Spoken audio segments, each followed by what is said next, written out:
Hello everyone, welcome back. Guess I couldn't stay away. I said that perhaps I might come back later this evening after I got my stuff done. I got my stuff done, and now I'm back because I think I'm going to try and finish out at least, well, let's see, we've got a bunch of stuff to do, but hi, welcome in. I am your friendly neighborhood Prax. Welcome to the channel. I'm working on some campaign building for my high-level D&D campaign that will be coming in the near future. Premiere's date is July 30th, so officially 11 days from today. 11 days from today, we'll have the premiere of A Song of Agapia's Fortune. And we will be introduced to some of the characters, two of the characters, and then the next 2 weeks we'll be introduced to two more characters each week, and then we'll have the whole group session, and everybody will have so much fun. It will be a lot of fun. I've been working on some builds for the campaign, working on some NPCs, working on some world building. I really want to thank everybody here for, chatting with me about this, because it really does help me. Not so much formulate my ideas, but formulate the expression of my ideas, which is a different thing, because I already have the ideas in my head, and some of them are written down. A lot of them are written down in various places. But some of them are written down in shorthand, and that doesn't necessarily help with conveying that information to other people.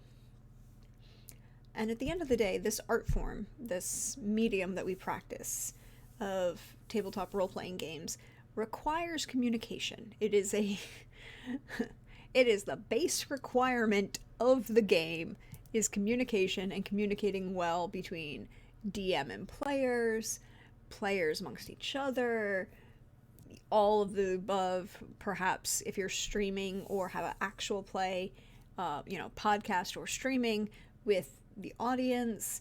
It is a new medium. It is a different type of medium, and because of that, you need to work things out.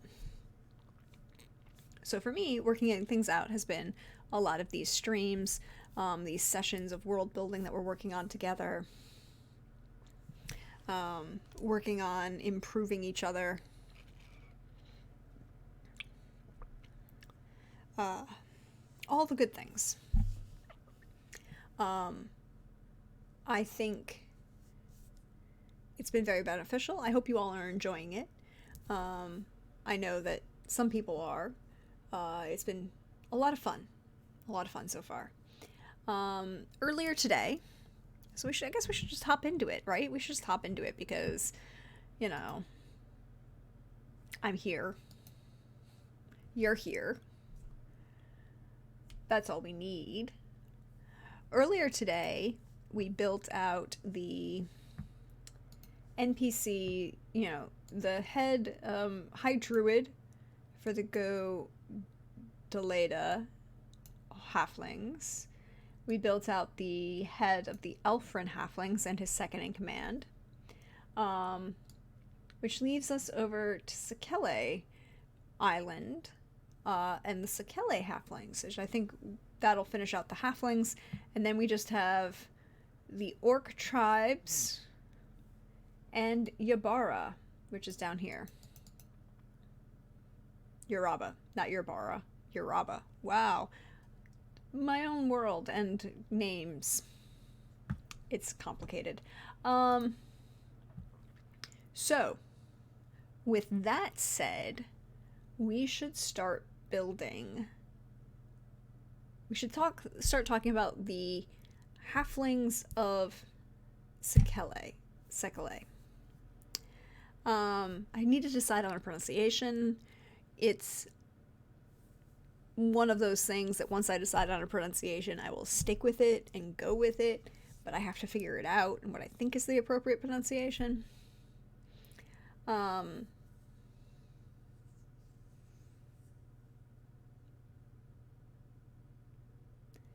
So the two cities on Sekele Island are Jurstra and Zanstra. Zanstra in the north, Jurstra in the south. They're both port towns. And again, these are not small areas. We were talking about this the other day. It's 300 miles, right? From the shortest point to the shore. Just about 300 miles from this strait between the barrier island and the mainland. So it's not like there's a small amount of space there. And then the island itself is just under 973 miles from one end to the other as the crow flies. Yeah. 973 miles. 973 miles is probably about best. And because of that, they're not small areas. They're pretty big. This is a big space. This is a well-defined space. The island is home to a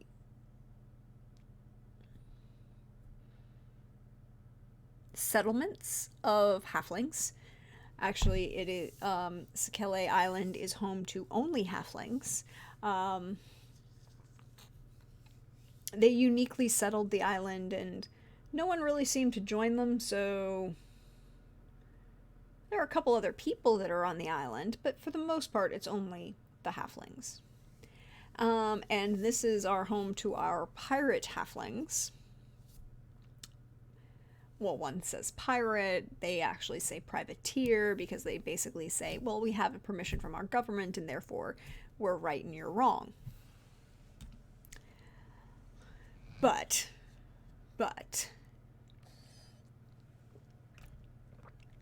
I don't know how defensible that argument is. You know, if you're saying that they're basically just halflings who have things. So we know that the island is ruled by a council of elders of each of the heads of the major families of the island. And there are currently 18 heads of those various families at current count. Sekele Island halflings are well known to favor open trade and seafare, and have a strong hatred of anything that impedes that. Their ties with the Empire of Varum exist, but they are always tense, as they see the Empire as an impediment to the openness of sea travel. The island is ruled by a council of heads of the various families, 18 at the current count. So we should add a couple of those. I don't know that we're going to get all of them, but we should add at least a couple of them, right? So we have some halflings we need to build.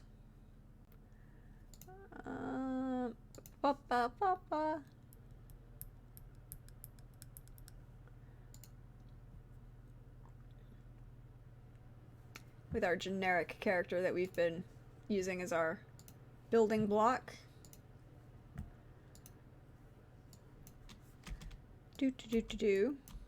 But how are we doing tonight? How are we feeling? Is life okay with everybody? How are we thinking world is doing besides, you know, the general shit that the world is in?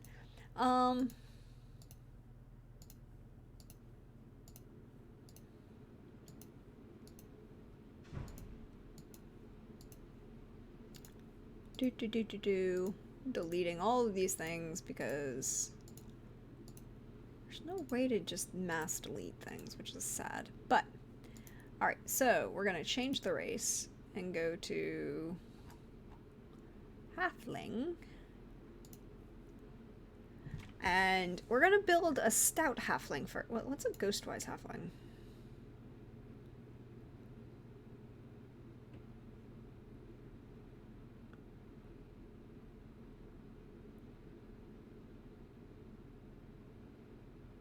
Oh, well. Nope. We're gonna go with halfling. We're just gonna go with stout halfling. Lucky, brave, halfling, nimblest, stout, resilience. You have advantage on saving throws against poison, and you have resistance against poison damage. Yeah, we're gonna give them.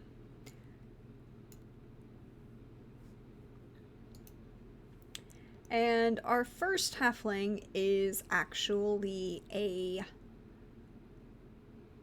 Because we're gonna build like 3 of them, I think.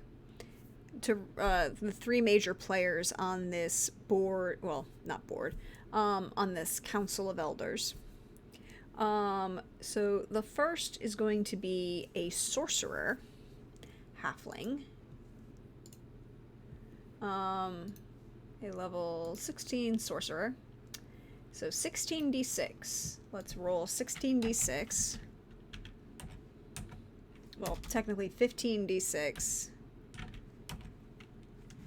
plus 6. So that's a 56. I don't know how, where's... So we'll come back to that because we need to roll stats to make sure that we are, we need to roll stats to make sure that we are not in the negatives of things. And as we have found out previously, D&D Beyond does not like me for rolling stats, so we're rolling stats in roll 20. Well, actually, that's not bad. 2 14s, a 15, and a 13. 2 13s. Alright, so... 14... Or, wait, hold on. 15... We'll give them 15 charisma. 14 dex. 14 wisdom. 2 13s. So a 13 con and a 13 intelligence, and then a 11 strength. Which brings the the dex racial bonus boosts that to a 16. The racial bonus on Constitution brings that to a 14. So yeah, that's not a bad spread at the moment.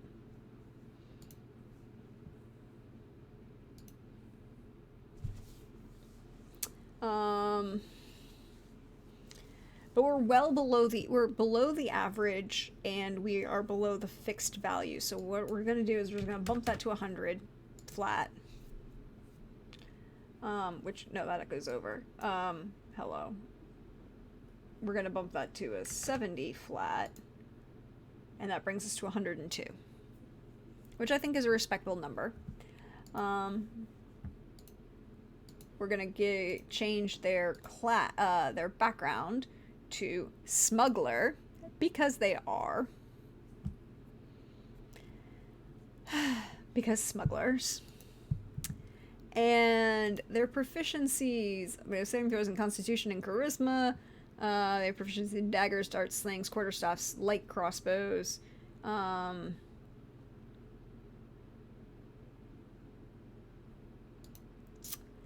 They're gonna have persuasion, and let's give them Arcana. That makes sense. Sorceress Origin, Aberrant Soul, Clockwork Soul, Divine Soul, Draconic Bloodline, Shadow Magic, Storm Sorcery. I think this halfling is a Storm Sorcerer. I mean, it makes sense, right? They're an island nation of pirates that are living on this barrier island against the major continent. They have Tempestuous Magic. Use a bonus action on your turn to cause whirling gusts of elemental air to briefly surround you immediately before or after you cast a spell at first level or higher. Doing so allows you to fly up to 10 feet without provoking opportunity attacks. Flying halflings. So they're going to take Twin Spell, of course. They're going to take Quicken Spell. And they're going to take...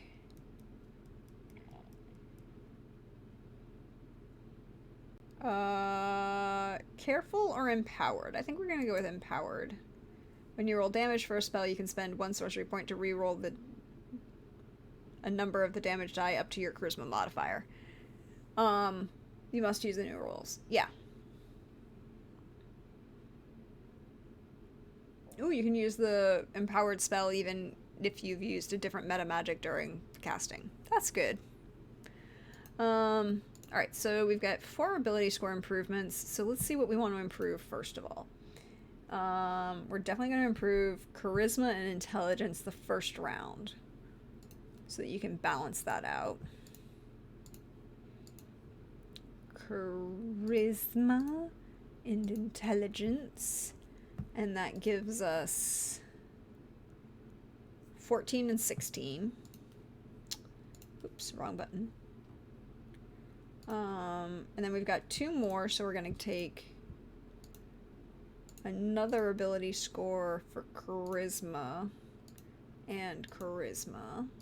That brings us to 18. We're going to take 1 more to boost that further. Charisma and Charisma. And then probably going to take a feat in this last one. And for feat, we should look at...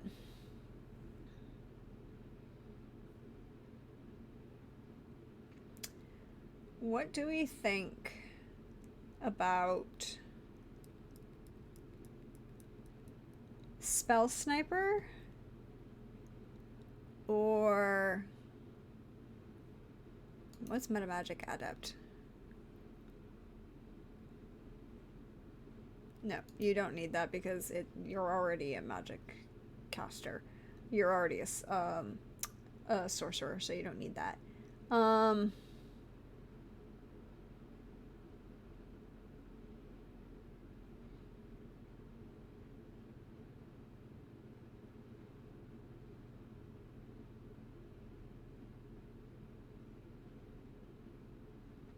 I think we'll go Warcaster in general. Just Warcaster for this particular build, for this sorcerer.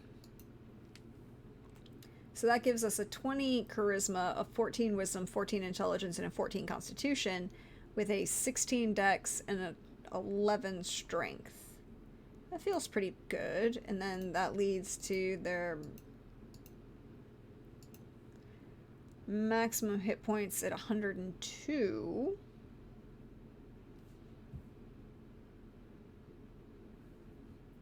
You know what? I'm just gonna make it 83 for nice round numbers, and that gives us 115 hit points for them. Because I like round numbers, and it's an NPC. We don't really worry so much about it. Equipment, however.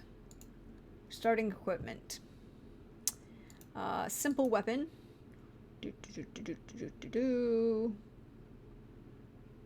I think they're going to have a spear for the fishing, right? They're sailors, they live on this island, they're sailors, they're fishermen, they're all of those things.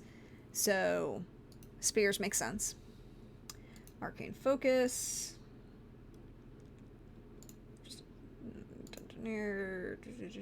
Fancy leather vest. Or a pair of leather boots. Fancy leather vest. Add starting equipment. Not that that matters because, you know.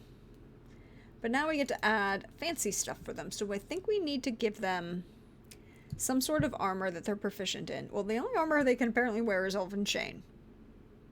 That's interesting.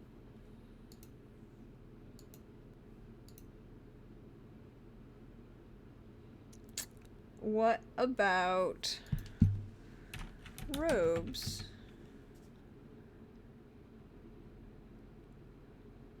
A robe of scintillating colors.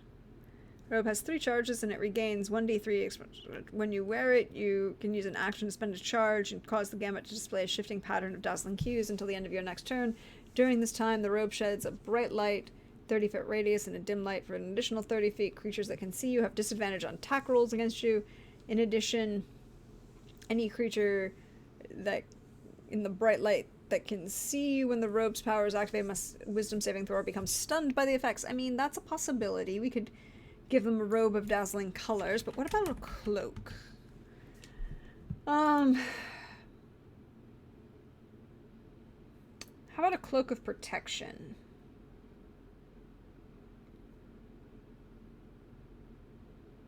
I think they get a cloak of protection. Or a cloak of displacement.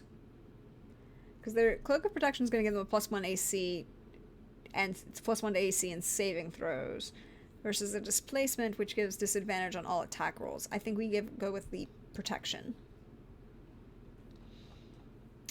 We go with rings next. No. How about a wand? Something fun in wands?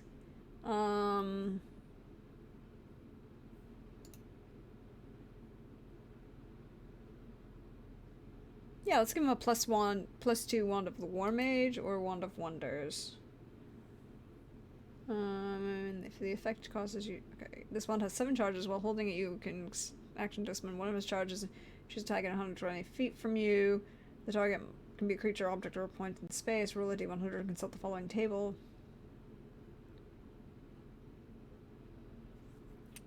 So that's interesting, but I think we're gonna go with Wand of the War Mage. We'll go with give him a +3 wand. And then I think the last thing that they have is a ring. A ring of what, however?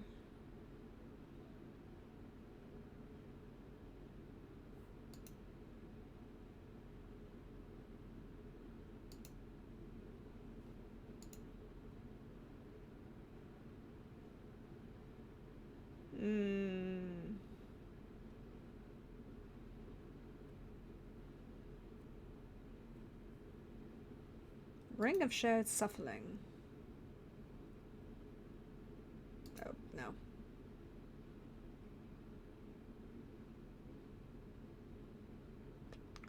I think I'm gonna go with...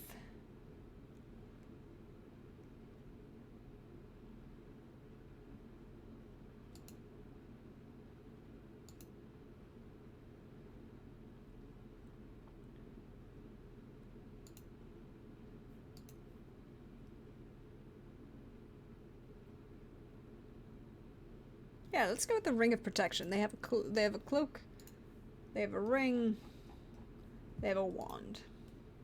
Use, use, use. There we go. Cool. Cool. So they have advantage against frightened, advantage against poison, and advantage to maintain your concentration. They have resistance to lightning, poison, and thunder damage. That's not small amounts of protection there. They have 16 sorcery points. I think this is a good halfling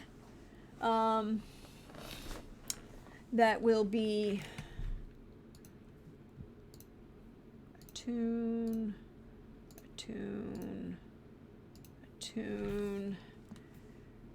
spear.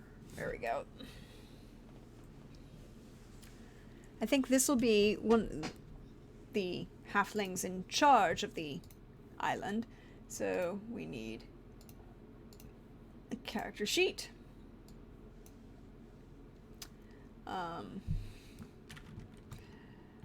Halfling Elder 1 at the moment.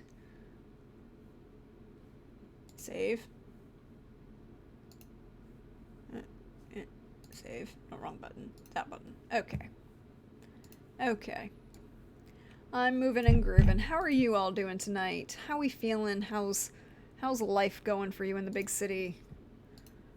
As they say, create an NPC.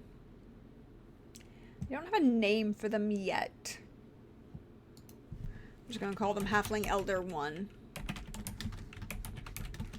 We'll come back to their name. They are a halfling. They have an armor class of 15, which is not bad for a sorcerer, right? They have a cloak of protection. And they have a ring of protection. They have 115 hit points. They have a walking speed of 25 feet. They have pretty decent attributes at 11, 16, 3 14s, and a 20.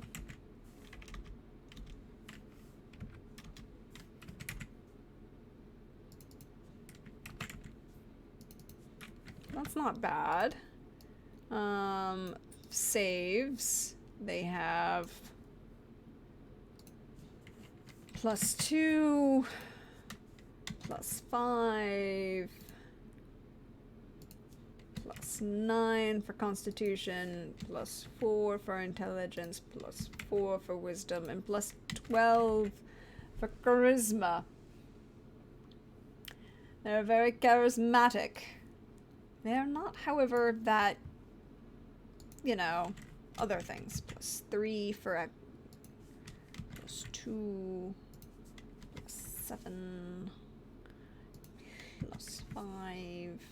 They're very good at deception, though. You know, like you do. History.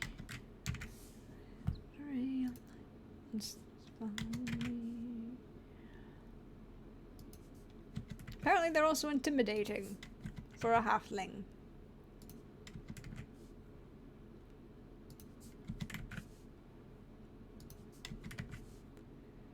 They have a decent performance, but their persuasion is very good. That's very good.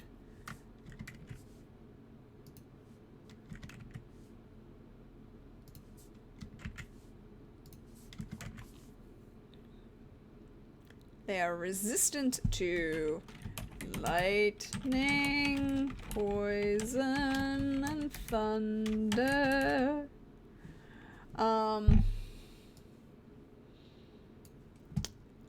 Passives.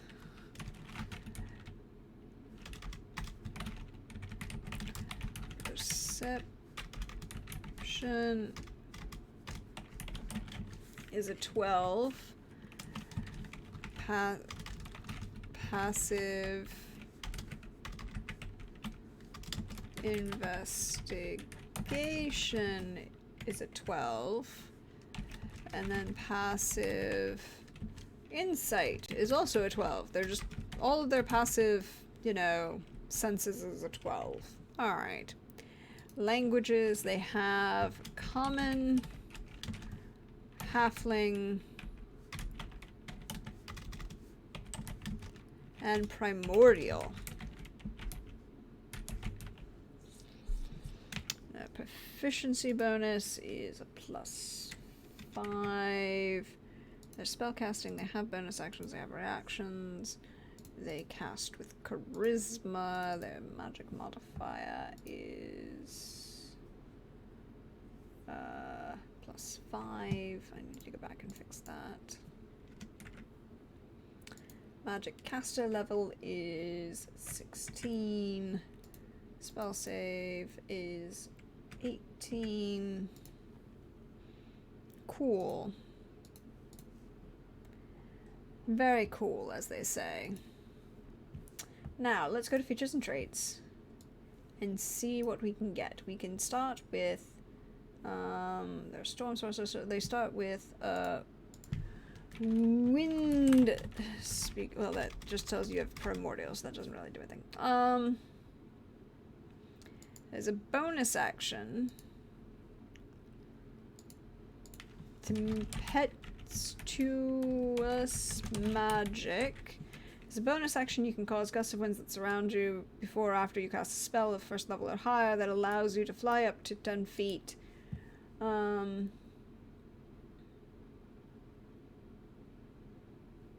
Without provoking opportunity attacks, which is the most important thing. You have a font of magic. You have 16 sorcery points you regain after your long rest.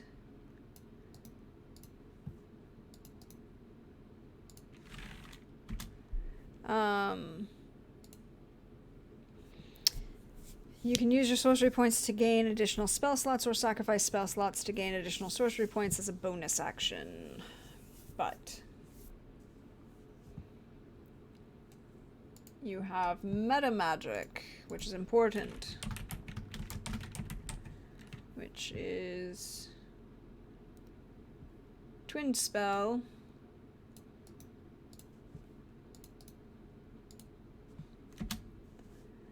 Quickened Spell.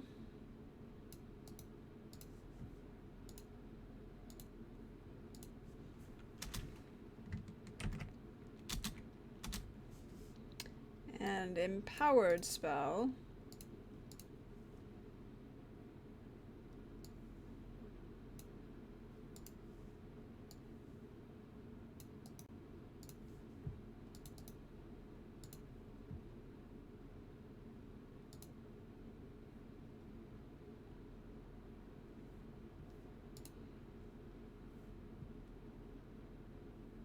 Heart of the Storm, you gain resistance to thunder and lightning. I like the idea of this storm sorcerer.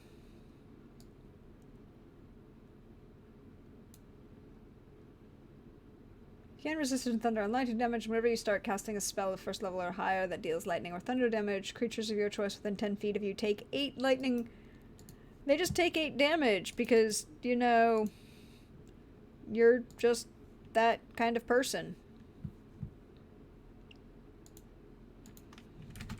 Storm Guide. You gain the ability to subtly control the weather around you. If it is raining, you can use the sense. And as a bonus action.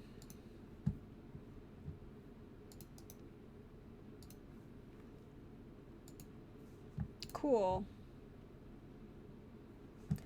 We have Lucky. Because you're a halfling. Right?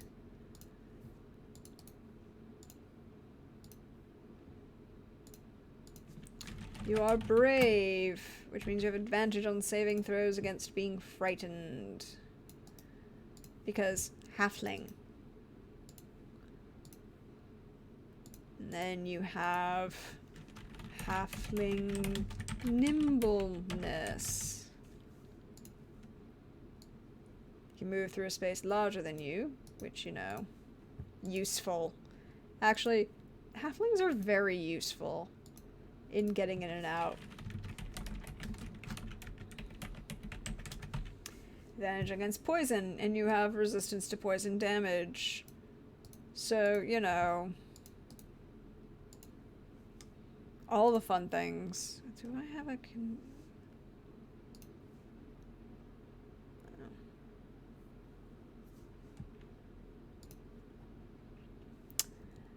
And then I took a feat for Warcaster, which is always wonderful.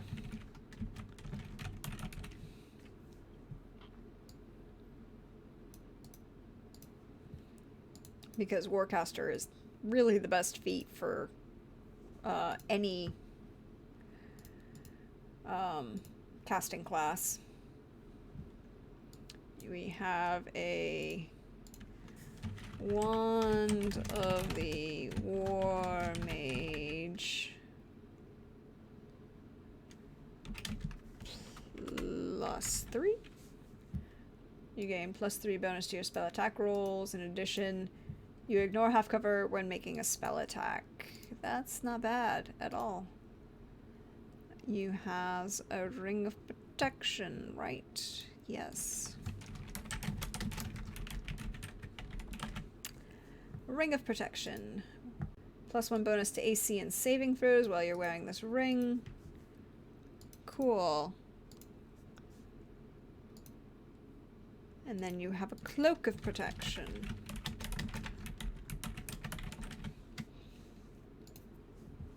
+1 bonus to AC and saving throws. So you're pretty cool. Not doing poorly. 15 AC is not bad for a sorcerer.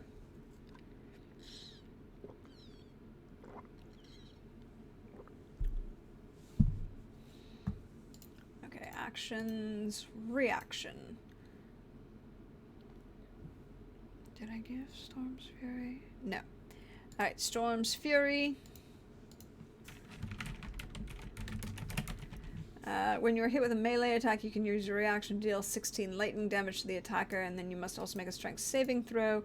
On a failure, well, who must also make a saving throw, and failure is pushed back away from you.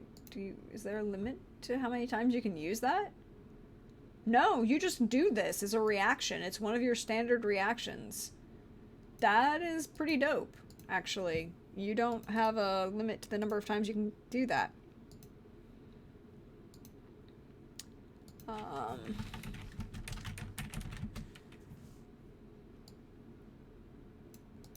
Of course, Warcaster means you can use your people provoke an opportunity attack. You can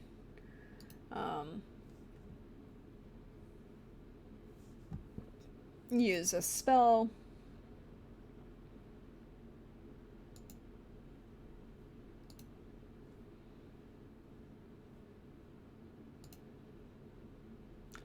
Alright. Alright. I think that's all of the things.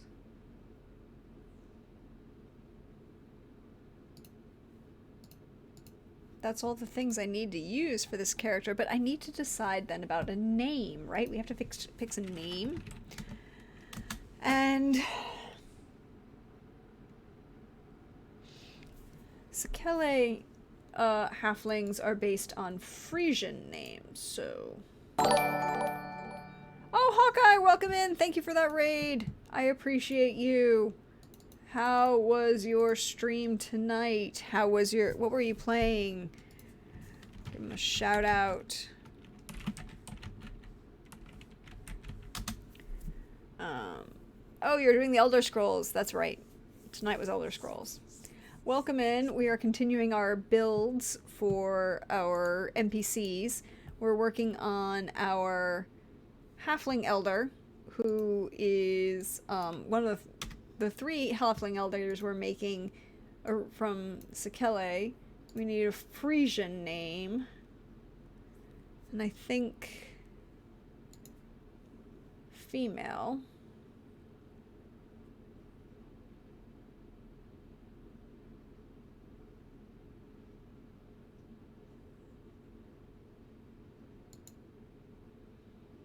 So perhaps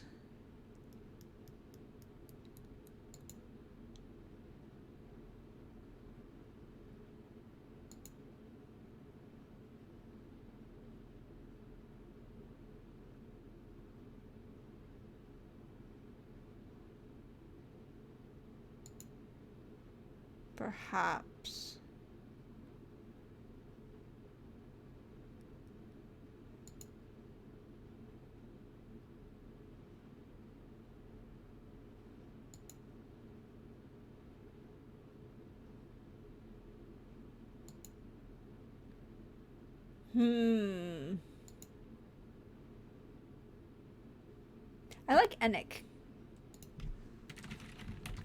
Enic. And then a last name.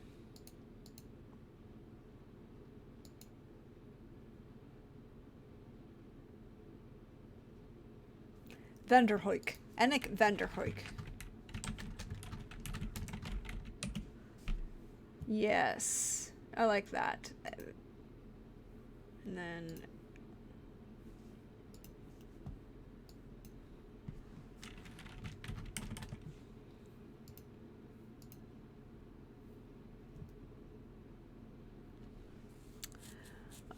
went well, other than spending 90 minutes trying to kill a dragon, but my snow elf is now a dragonborn and is following the main quest. Oh. You do like I do and mix match first names and surnames? Yes, I do that frequently. I do that really frequently, depending on how things work. For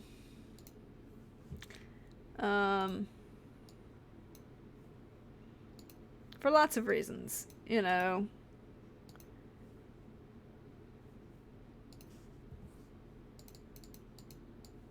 There we go. Alright, save. Alright, so we've got... I have to add another folder for Sekele. I'll figure out how I'm pronouncing it. Alright, so we're going to do 2 more halflings. Welcome in, Coldrake. We are continuing our builds from streaming earlier.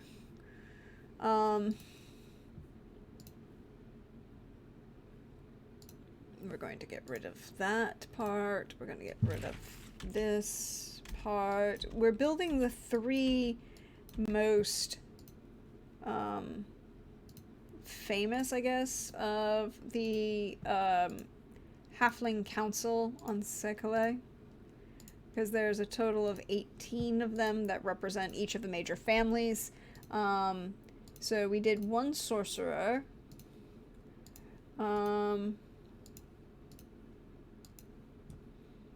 So, Stout Halfling, we're going to keep. Class, I think I want to go...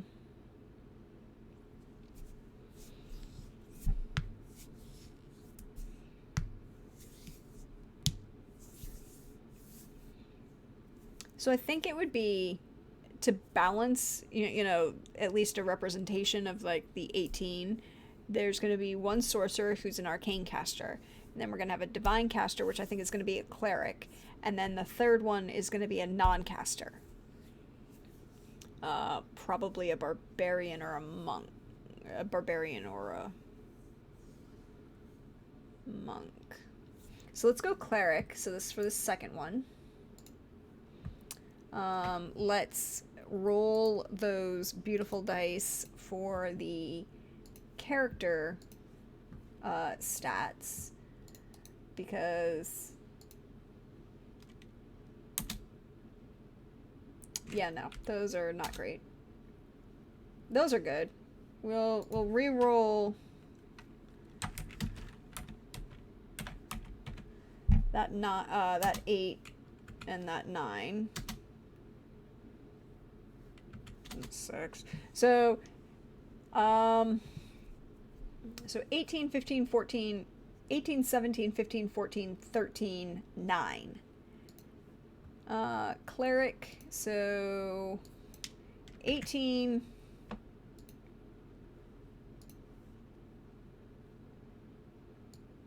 17, 15, 14,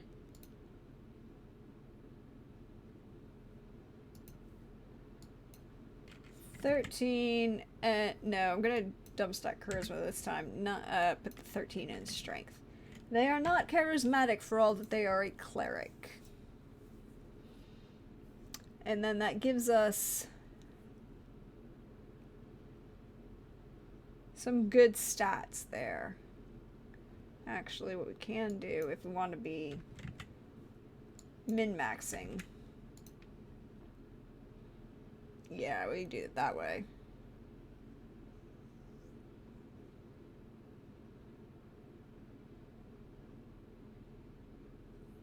Yeah, I like this. I like this. Alright, so cleric. They are a level 17 cleric. They are going to, well, they're going to keep the sailor background. We're going to give them a sailor, not a smuggler background, because they're a,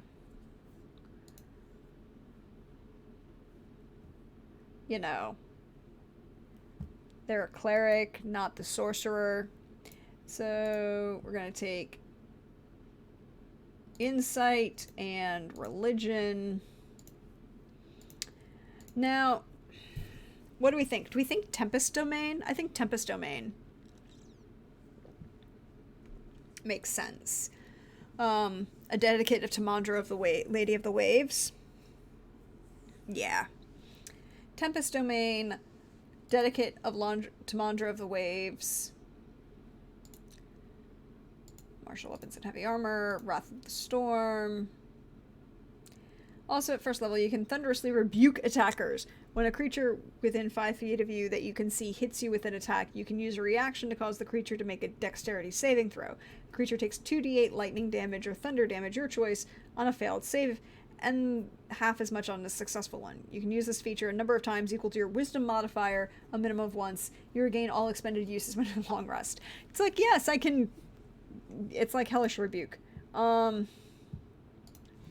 Starting at 2nd level, you can channel Divinity to wield the power of the storm with unchecked ferocity. When you roll lightning or thunder damage, you can use your channel Divinity to deal maximum damage instead of rolling. That would be dope. But we've got 4 ability score improvements. So let's see where we've got. What have we got for abilities? We're going to need to max... Why don't we take Dex and Intelligence this round? We'll take Dex and Intelligence this round.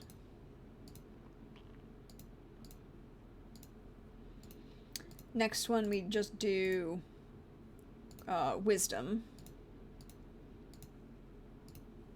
And then we're going to take a couple feats. Because I like that. I like doing that. So what do we think for a feat? For this cleric.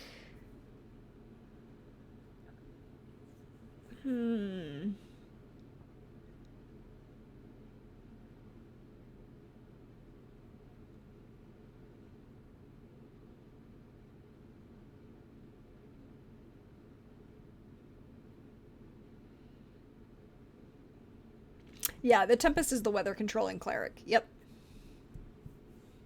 Also, welcome in, Coldrake. Glad to have you tonight. I'm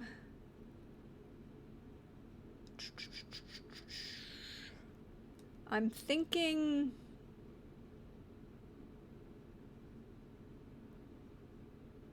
There aren't really useful cleric specific feats. Increase your Dex, Constitution, or Charisma by 1. When a creature you can see hits you with an attack roll, you can use your reaction to force that creature to re-roll. Once you use this ability, you can't use it again until you roll initiative at the start of combat or until you finish a short or long rest. I don't like that one as much. I could give them Observant.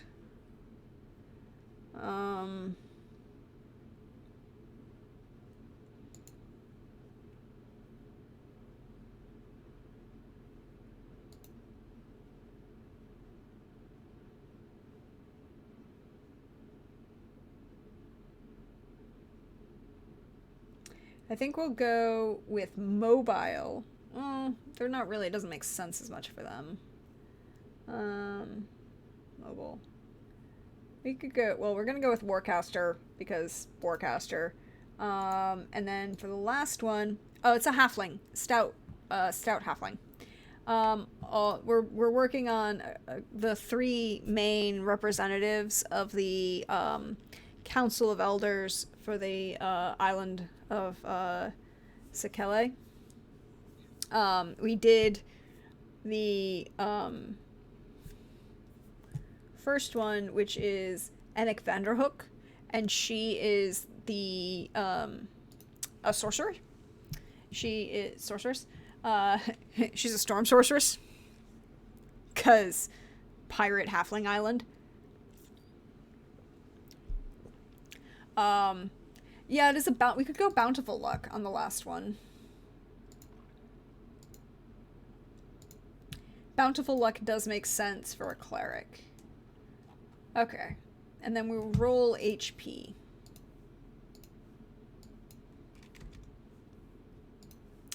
Which is, what do I need to roll? We need 17d8, or 16d8 plus 8. 16d8 plus 8 for a 77? That's like a really below average roll, though.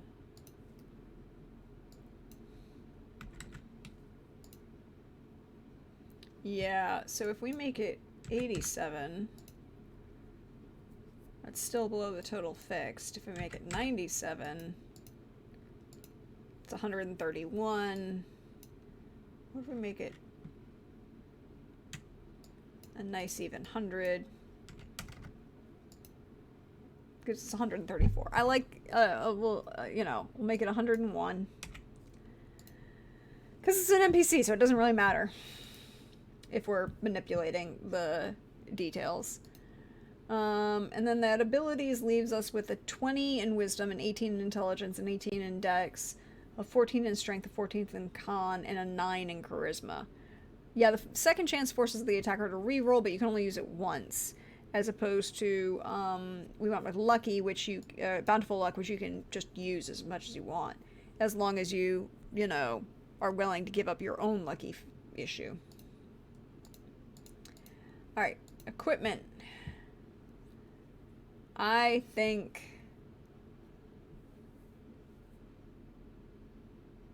scale mail or chain mail, warhammer,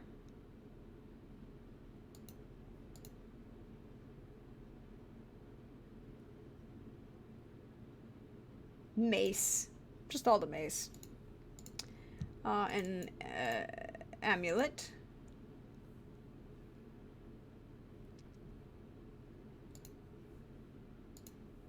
Not that these really matter because we're focused on other additional items. For armor, we're gonna go not common, we're gonna go something cool for a cleric. Mariner's Splint gives you a 17 and has a swim speed. That's a possibility.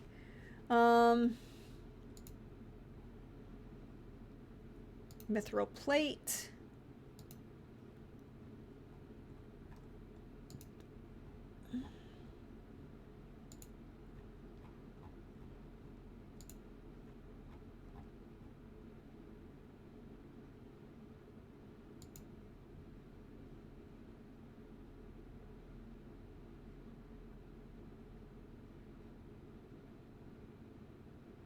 Elven chain, +1 AC.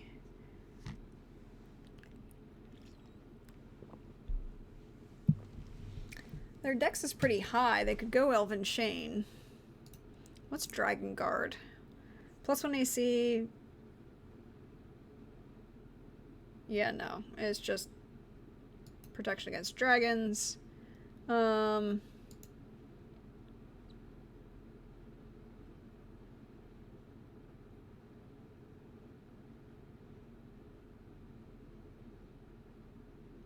No, we're gonna. We took the two. We took Bountiful Luck and Warcaster for this cleric, and then the other two we took as ability score improvements.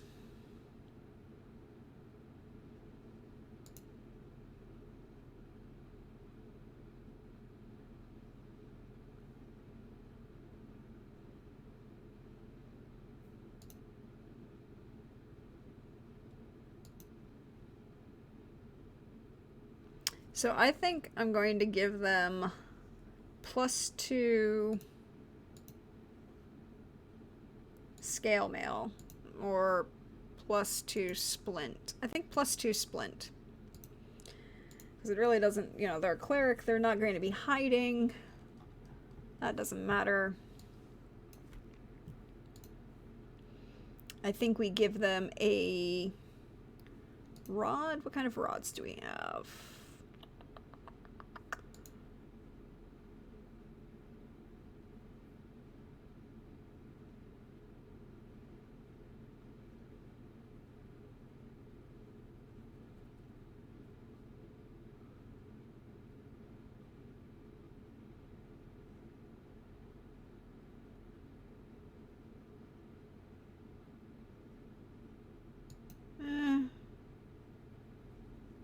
Rod of the Pact Keeper. While holding this rod, you gain a +3 bonus to spell attack rolls.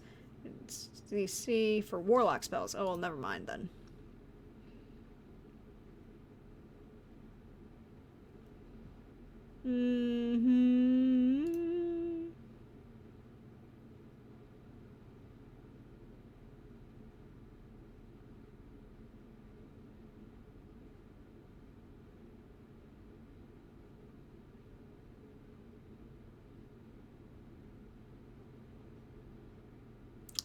I mean, Rod of Absorption wouldn't be bad. I think either security or absorption. What's Lordly Might?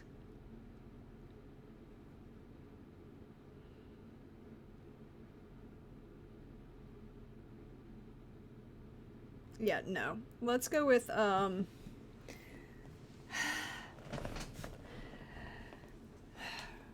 Rod of Absorption. We're gonna go add Rod of Absorption. And then a weapon that they're proficient in.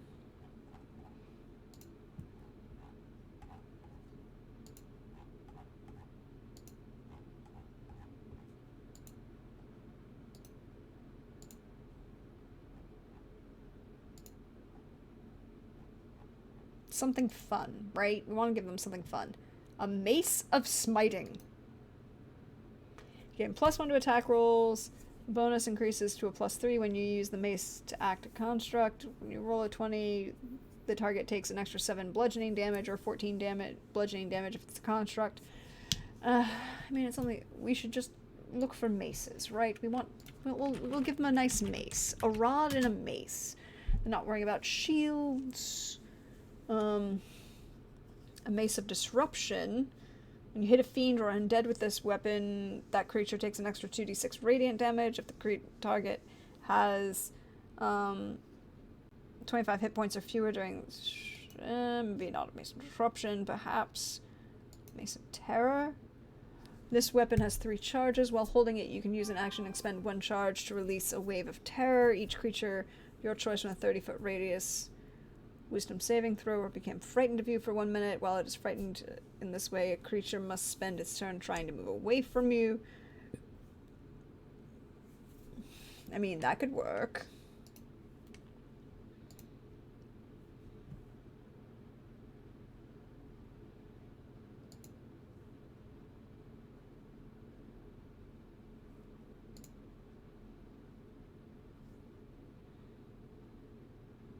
So, Mace of Terror or Mace of Warning. I'm leaning Mace of Warning.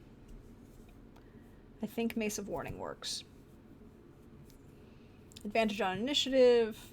You can't be surprised. Except when incapacitated by something other than non-magical sleep. The weapon magically awakens you and your companions within range if you are sleeping naturally when combat begins. So you know what? Let's go with a... We can go with a Mace of Warning to go with that rod that we gave them. Use you... Okay. And then inventory... Attune... There we go. How about the Javelin of Lightning, since he's a Tempest Cleric? I mean... He has a lot of other lightning abilities. And spells. Just all of the spells probably be lightning. So I like the mace instead. You know, tiny halfling with mace. But how are you doing, Coldrake? How's life going for you? You should get a name, right?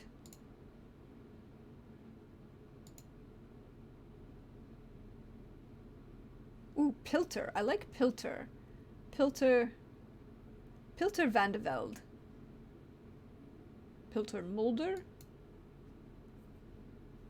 Pilter van Dam.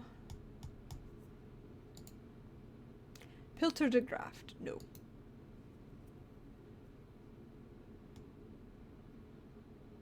Pilter Hofstra. Pilter van der Zee.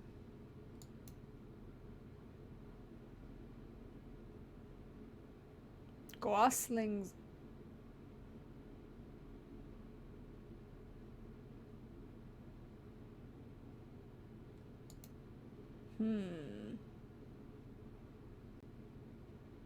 Pilter Veltman. That's who this is. This is Pilter Veltman.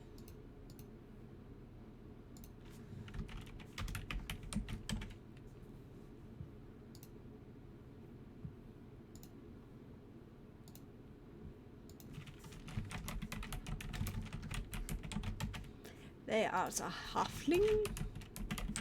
They have an armor class of 19.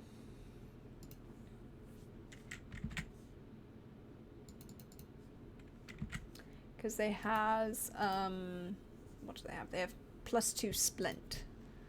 Splint +2.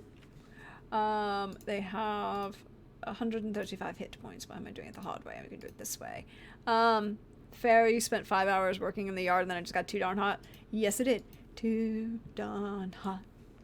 It's too darn hot. Like this up with my baby tonight. Oh, and the walking speed is only 15 feet. Why? Okay. They apparently have less of a walking speed. Why is that? Racial traits. Class features.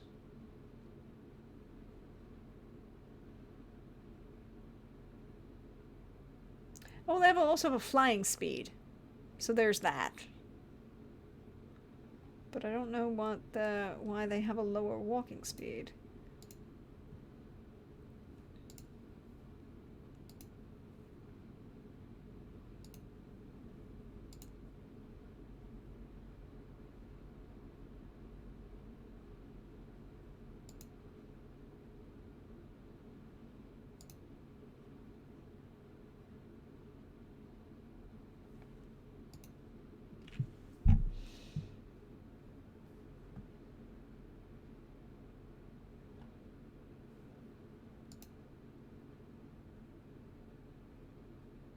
Why do they have a lower walking speed?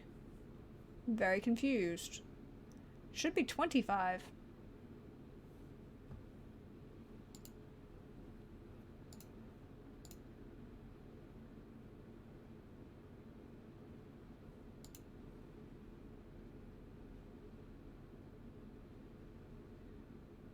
Yeah, they're unencumbered.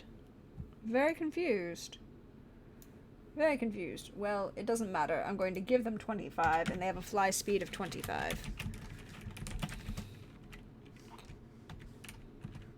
Really no reason why, like...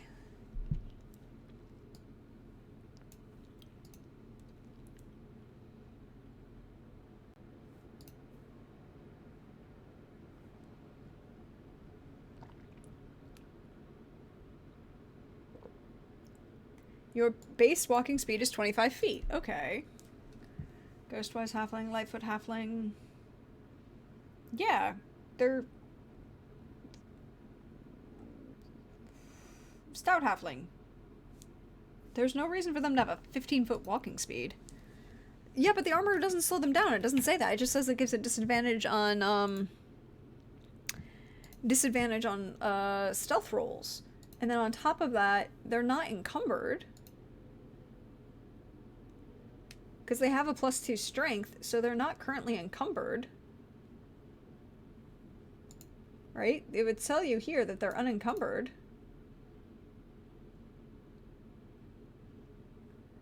I have no idea why apparently they seem to be saying that somehow they have a reduced walking speed. So I'm just going to give them 25 feet for each. Because it's an NPC, it doesn't really matter. 14, 18, 14, 18, 20. Yeah, because if I click on it, it just tells me that it's 15 and 15. It doesn't tell me why.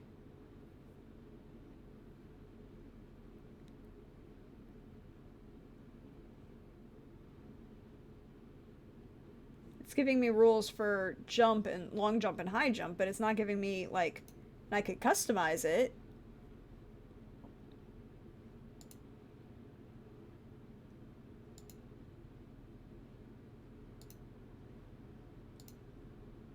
and I don't know why it's telling me that. It's some sort of glitch.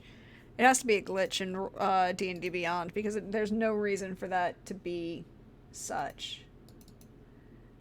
Like, they're unencumbered.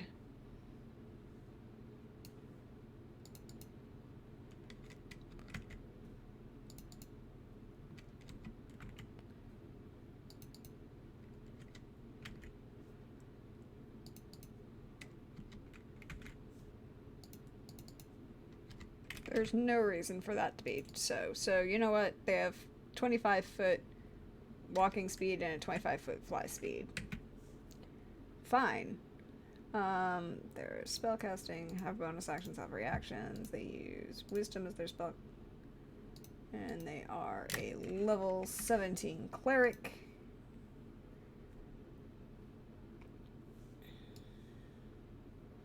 They are resistant to poison.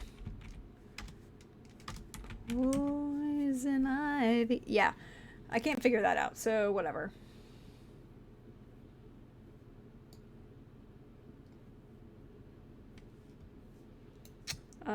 They speak Common and Halfling.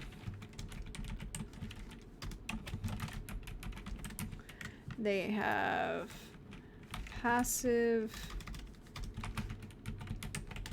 perception, it's 21. Their passive investigation is a 14. And their passive insight is a 21. Their proficiency bonus is a +6. Oh, yeah. So they're attuned to everything that they can be attuned toward. There's no...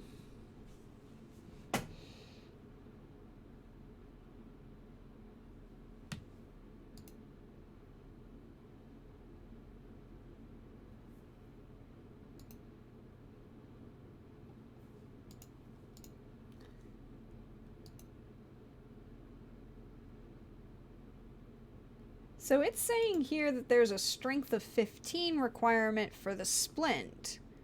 But that doesn't make sense because it wouldn't let me select if it wasn't proficient. And usually, you know what? Whatever. They're strong enough. I'm making it a ruling. It's my NPC. It will not break the world if they have a 19 armor class and a 25-foot move speed. Like, that's not gonna break the world. They're a halfling cleric. They don't move quickly anyways.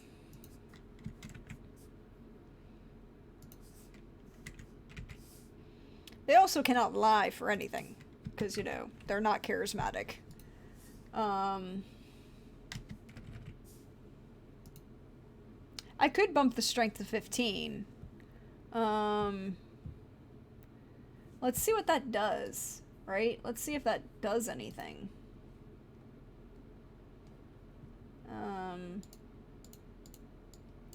Score override. Let's move it to 15 for a minute.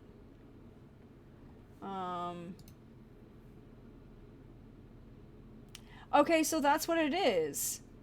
It's saying that you need a 15 strength for the splint mail, but it didn't tell you that anywhere else. It doesn't tell you this here. And so why is it letting you... Yeah, that's so weird. That is so weird that they're giving you... that they're not giving you that. I'm gonna leave it in the character, the NPC, as a 14, and just say, you know what, screw it. They have magical armor that lets them have that splint +2. That makes no sense. Like, literally makes no sense. D&D Beyond is being weird. But thank you for your help, Cold Drake. We fixed it. Investigation +4. Medicine +5. Nature +4. Perception +11. Performance -1. Persuasion -1. Religion +10. No, plus 410, plus 10. A sleight of hand +4. They're gonna have a disadvantage on stealth, but that doesn't matter because this isn't really a character that's going to stealth. Like, that makes no sense. If you're going to tell us that, you know, if you specifically select the option when you're building the character to only show me things that they're proficient in. Yeah, the armor was at fault. Thank you, Coldrake. Let's give them their Mace of Warning.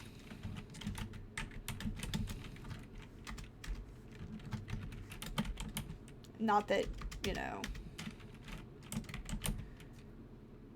Tech. It is an attack. Don't show, that's a height.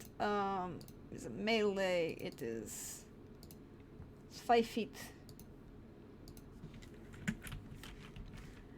It is +8 to hit. It's +8. +8. And then 1 target. And on the hit it is what? It's what? 1d6 +2. It's not a lot of damage when you hit. But it is bludgeoning. And then it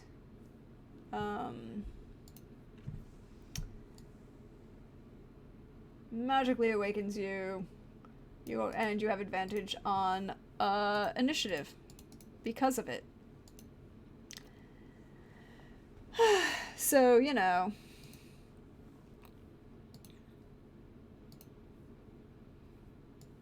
What happens if I roll initiative? I roll the initiative. 16, 6. Roll it at the advantage. I get the advantage on the thing. Alright. Channel Divinity. Turn Undead. Well, hold on, features and traits. Well, I'm here to grant you that. Child Divinity. Well.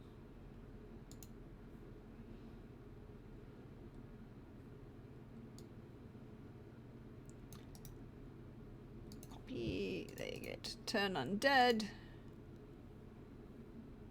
Cool.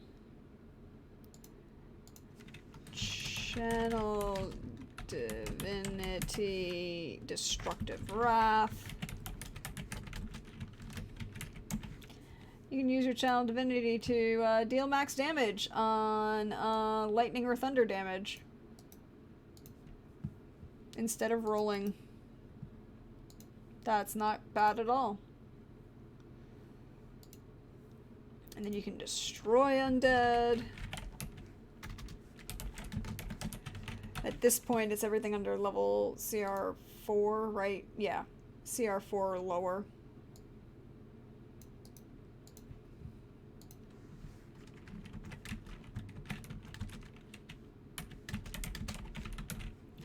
Yeah, it takes no action to do. Exactly.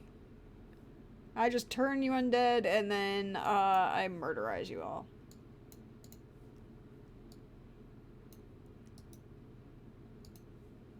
Yes, so if I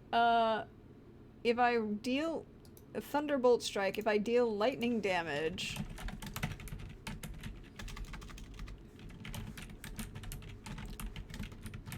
to anything large size or smaller, so basically the only thing you couldn't have is huge or gargantuan, and then it will be shoved 10 feet away.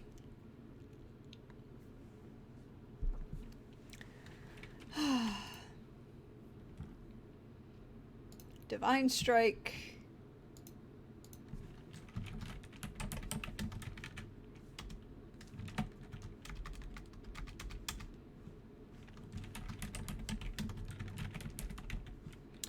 You get to infuse your weapon with an extra d8 thunder damage. 2d8 thunder damage. There we go. Extra 2d8 thunder damage. And divine intervention.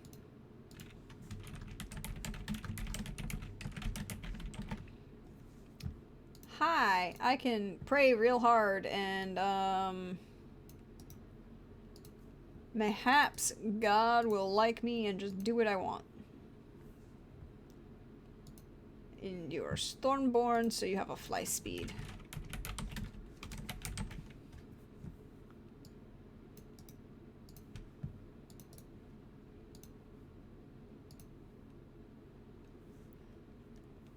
And then all of the wonderful racial traits from being halfling.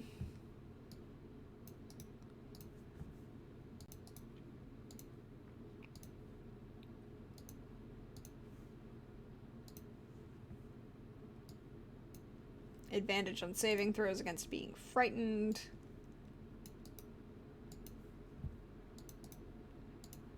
Because you are brave halfling. It's like being a brave little toaster. Which is one of my favorite children's movies.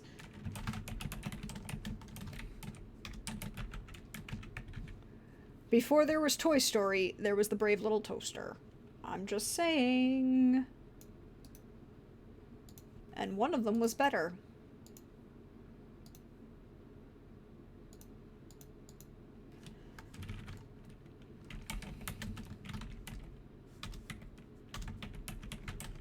And it was definitely Brave Little Toaster. Advantage on saving throws against poison and resistance to poison damage. And the Iron Giant. Yep. But even before the Iron Giant, there was Brave Little Toaster. Bountiful Luck. I can... When you see an ally within 30 feet, roll and you can aid them. Haha. Warcaster. Warcaster is best. One of my favorite things of all time. It is the feat I always take for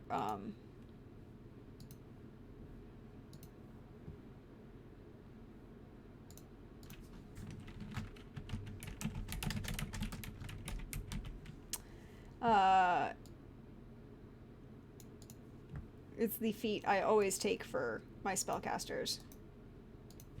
It is...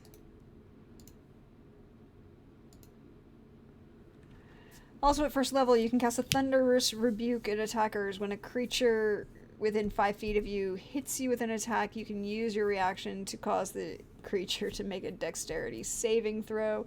The creature takes 2d8 lightning damage or thunder damage, your choice, on a failed save, and half as much on a successful one.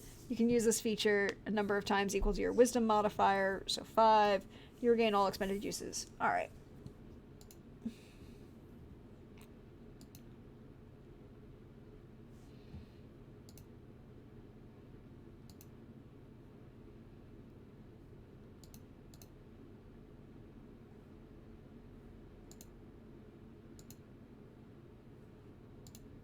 Oh yes, and the Rod of Absorption.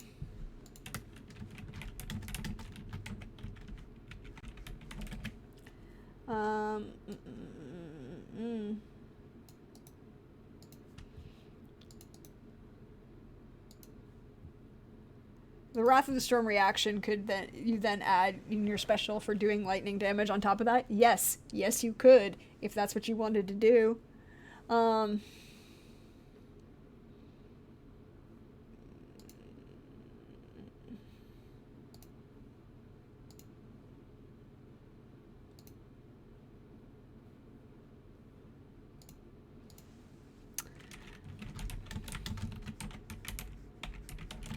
Because that would be, I think, appropriate.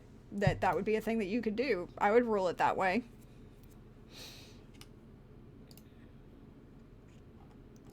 Okay. So I don't have the spells in, but let's try out this mace of warning for 15 for 8 bludgeoning damage. That's max damage. That's not bad. But more importantly, it gives advantage on things, and you're a spellcaster, so you don't really care.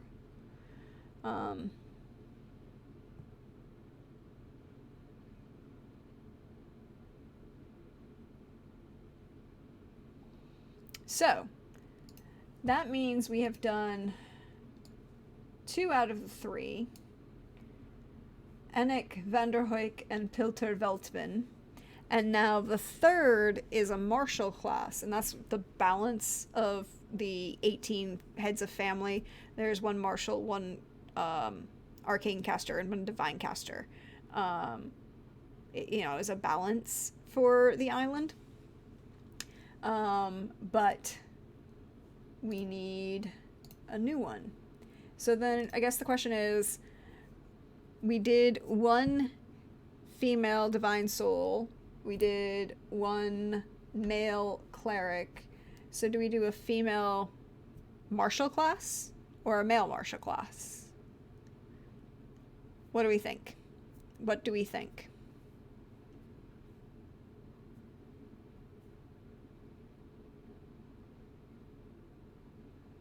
Ooh, we can go non-binary. It's my world. I can do what I want.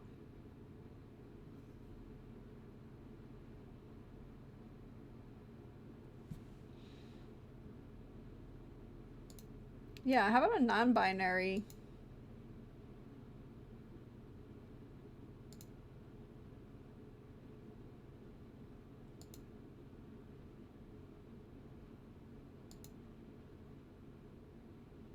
Halfling martial. I like Henning. Henning.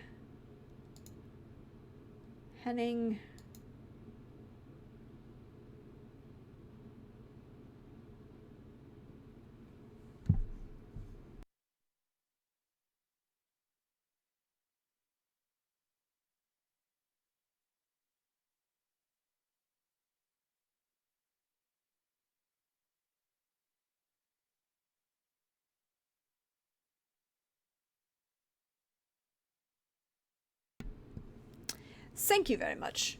What do we think of Henning Groen?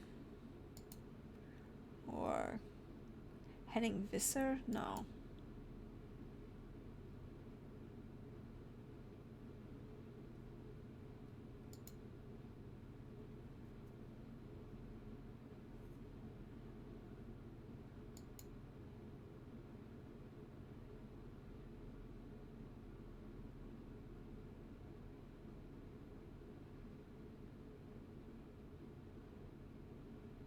How about Reader Sigma? No, I like Henning. You know what? Their name is just Henning. They are, like Cher. Just one name. Henning Bosma? That could work. I like the idea of just them being just Henning.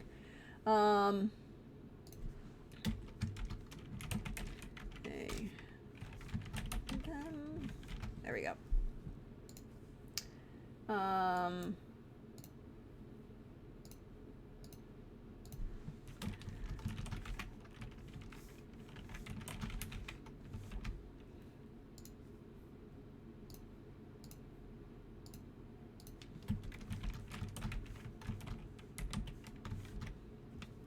Okay, so Henning. It's just Henning. They are a martial class. So let's go ahead and redo everything again, because we can. Boop. Boop.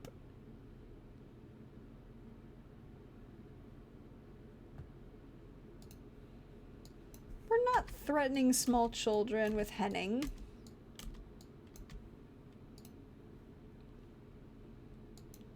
I will say that they're probably also a smuggler, more than just a regular sailor.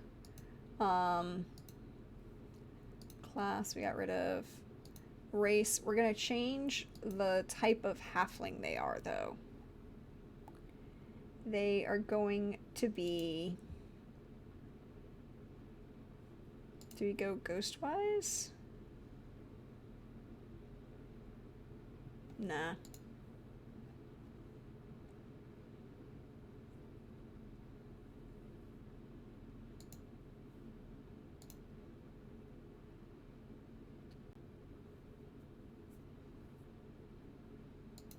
Nah, we'll just keep the stout halfling. Alright, so we're gonna roll the stats, because as we've discovered, you were thinking about Doug Henning. I mean, that's something very different. We have discovered that it's best to roll stats for this. I don't like those. Those are slightly better. 16, 2 15s, 2 11s, and a 12. So now we have the question. Do we go... I think we go...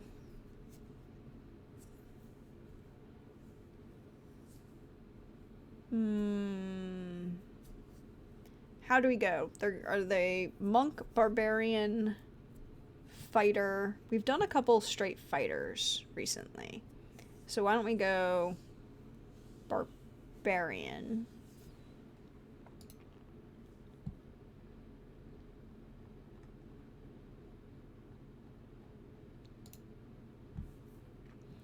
And they're going to be a level 17 Barbarian. We'll put the ability scores in, so 16 strength, 15 con, 15 dex, 12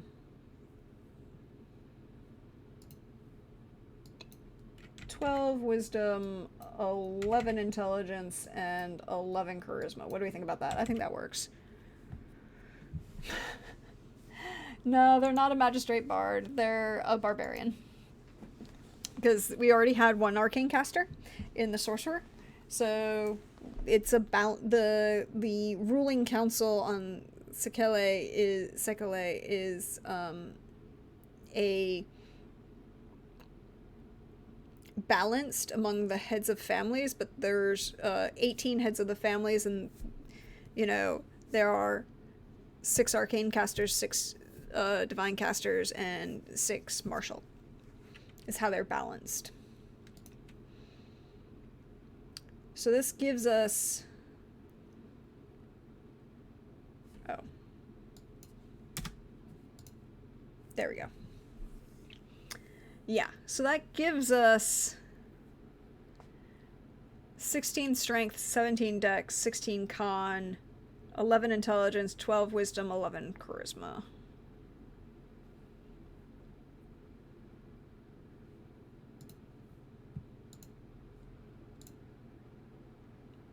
So let's go with perception and survival. I like that one. Well, no.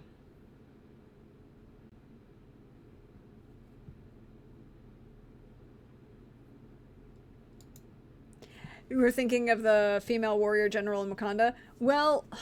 We kind of have that in... Oh, by the way, Coldrick, you'll appreciate this. I've already started updating the Agapia NPCs. I was more more accurate in the command for this one.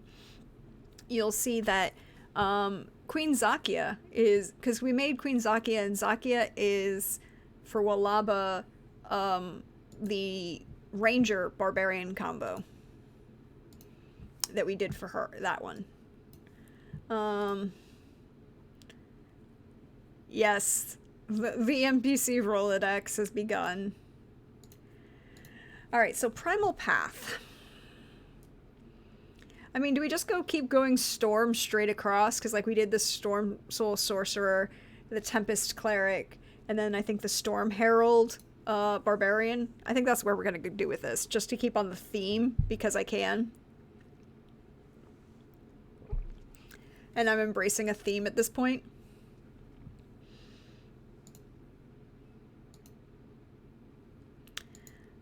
Stormy magical ore when you rage. The orcs within feet from you.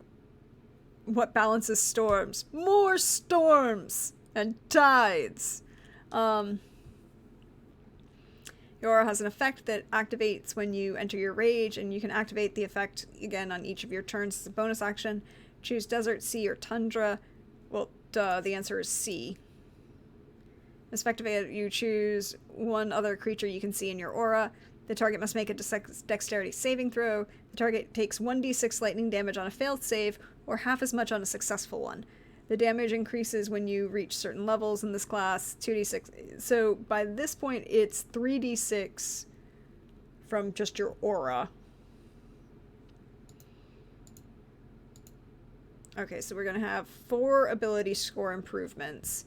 And what do we want to do first? We want to balance out...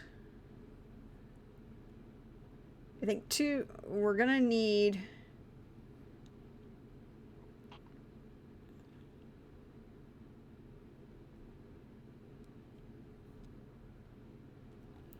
We're going to need to do 2 for strength. So strength. And... nope, not feet. Strength. Cool. So now that brings us to 20, 17, 16, 11, 12, 11. So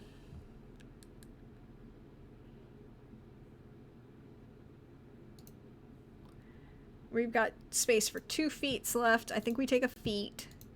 And, well, feat, not ability score. Duh. And I think this one...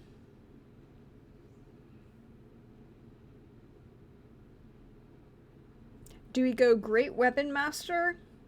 Or...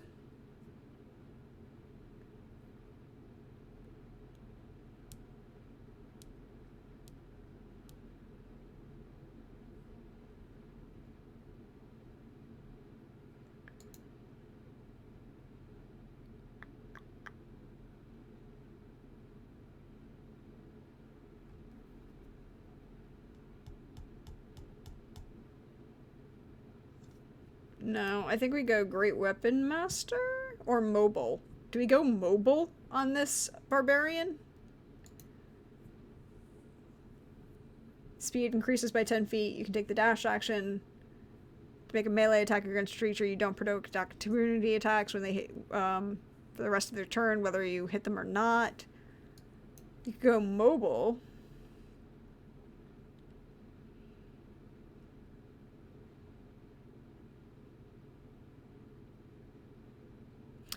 Oh, yeah. No, wait, sorry. We can't go Barbarian. We can't go Barbarian. I just suddenly remembered what we were actually going to do because they're pirate halflings. We have to go Cavalier or Swashbuckler. But Swashbuckler is a bard?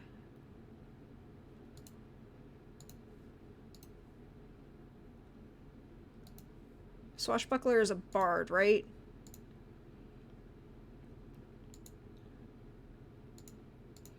Yeah, so that doesn't work. So we're gonna go back to Barbarian. And just stick with the storm theme. And we know that they're all inherently smugglers and pirates. But we're gonna keep... But I like the like mechanically it's not the same thing, but but it's okay. Proficiencies, we said intimidation and perception and survival.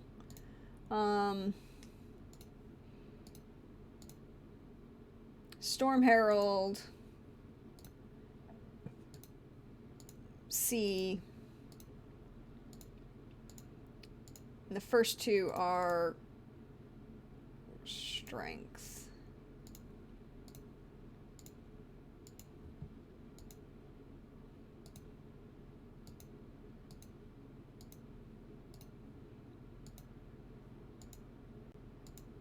And then the feet, I think we go...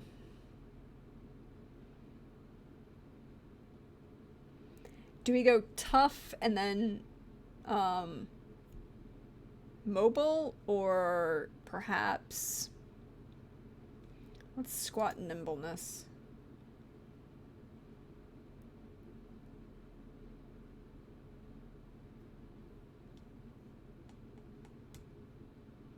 We can go squat nimbleness. I like the idea of going squat nimbleness, and then we choose dex, and then we go acrobatics. Right, and then that gives us an 18 in dex. 20, 18, 16, 11, 12, 11. That's not a bad spread, really. And then the last one, do we go tough, or do we go... I could, but this one is just going to be... These three are just straight. I have a plan for a swashbuckler halfling for later. There's a specific person that will be, but these three are representatives on the council and are supposed to be of a certain ideology because of that.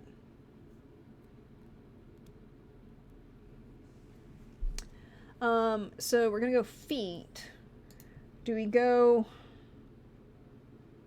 The last one we did, we went squat nimbleness. Now we should go mobile or tough.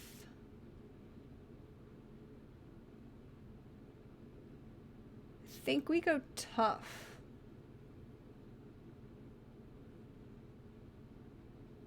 Yeah, let's go tough. Get those extra hit points.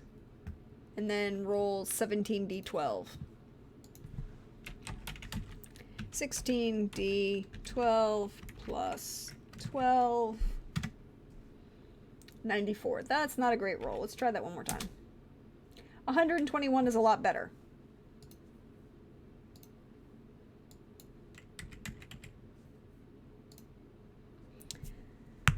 Which is still less than the average fixed value. So why don't we bring this up to 134? 135 gives them 220.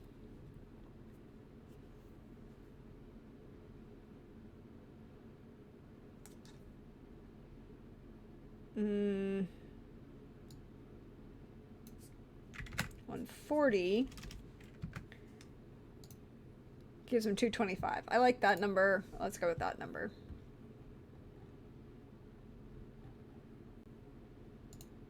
Abilities, description, smuggler, equipment,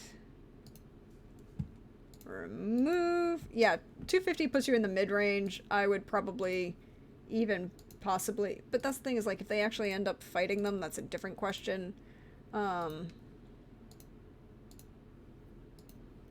I always end up in the, if you're fighting this NPC, there will be other things that are going on.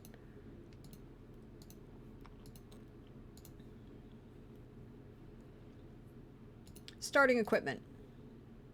Great Axe or martial melee. So Great Axe or...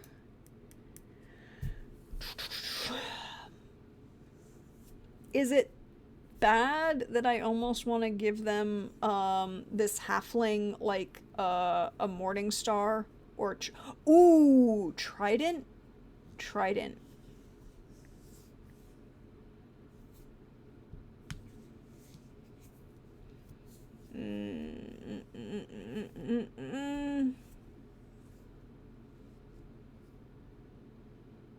Let's give them a Trident.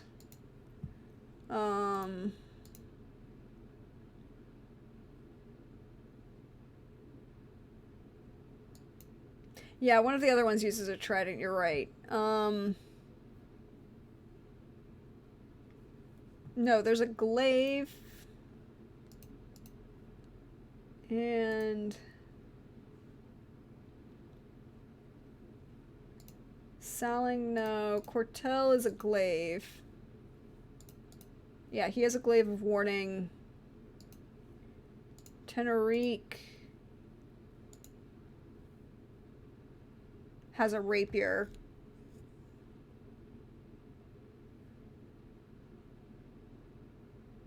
Oh, I forgot to give the... Damn it. We were talking about giving the trident to Tenerique, but instead we gave him the Watchful Helm and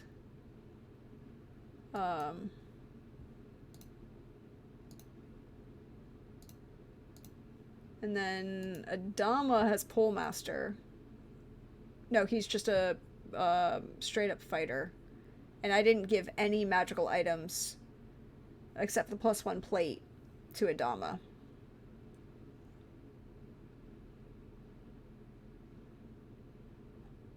I might go back and give him a couple magical items. King Kalfani, he's... Yeah, he has a Warhammer. So no one has a trident right now. I like the idea of a trident.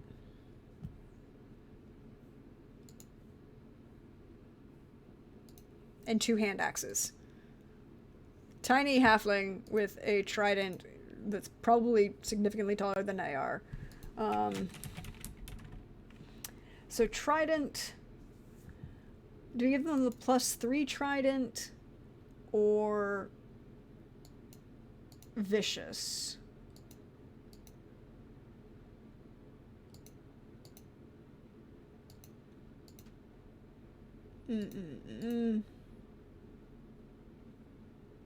Nah, we're gonna give him the +3 trident. Because he's not getting any armor. +3 spork. He can get a helm, however, right? He can get a helm.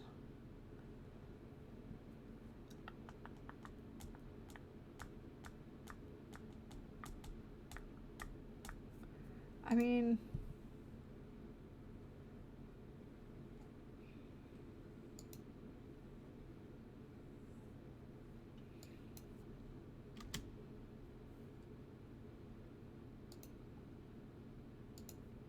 We should see what other belts we can give him, right?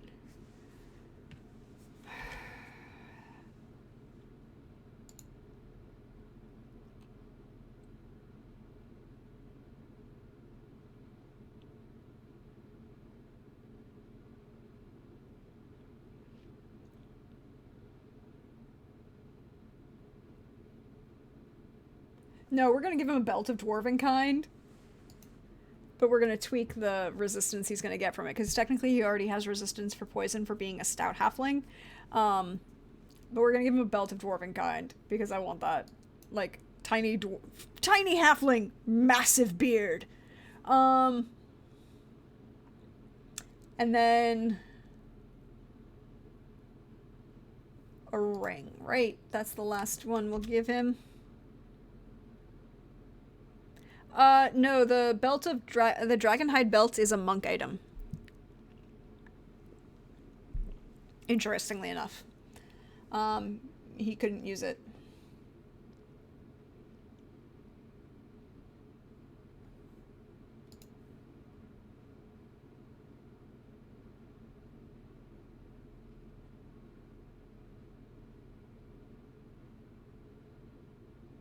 I am going to give him a ring.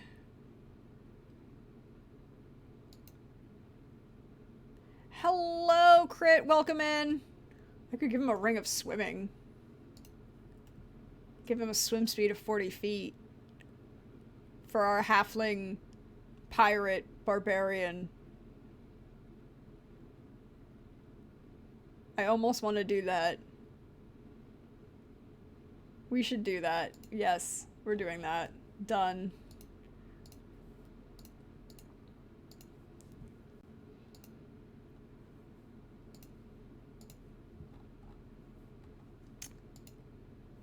Cool. And then Belt of Dwarven Kind. Because yeah, it increases Constitution by 2, which will increase the hit points, I believe. Yeah, it goes up to 242. The ring of, the ring of swimming also comes with a free set of speedos. Well, that's a thing. So, this is not a bad build. This is not a bad build at all. This is Henning.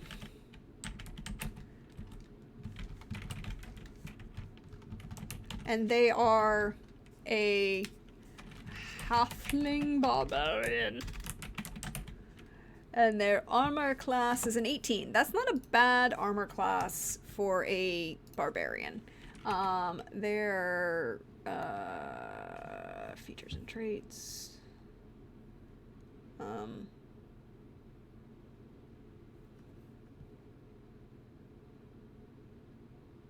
I mean, I could give him a shield too. Is the trident is versatile.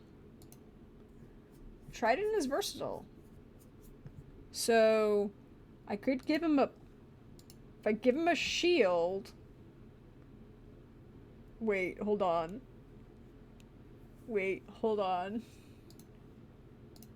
I give him a shield. Magical. Proficient.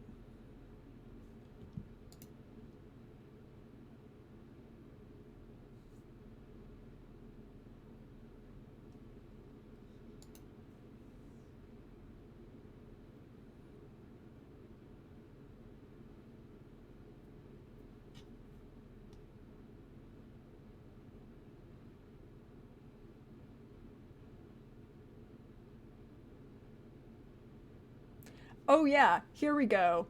We're gonna give him I'm going to reskin this as a shield of protection.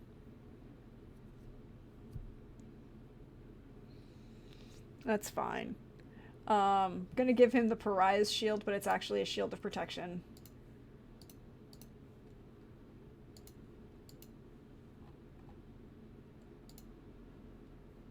So that bumps his armor class to 20. But we'll come back to that because I think that will be great.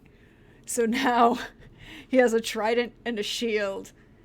And he's got an armor class of 20. And he can do dope things. And then shield of... I'll just use Pariah.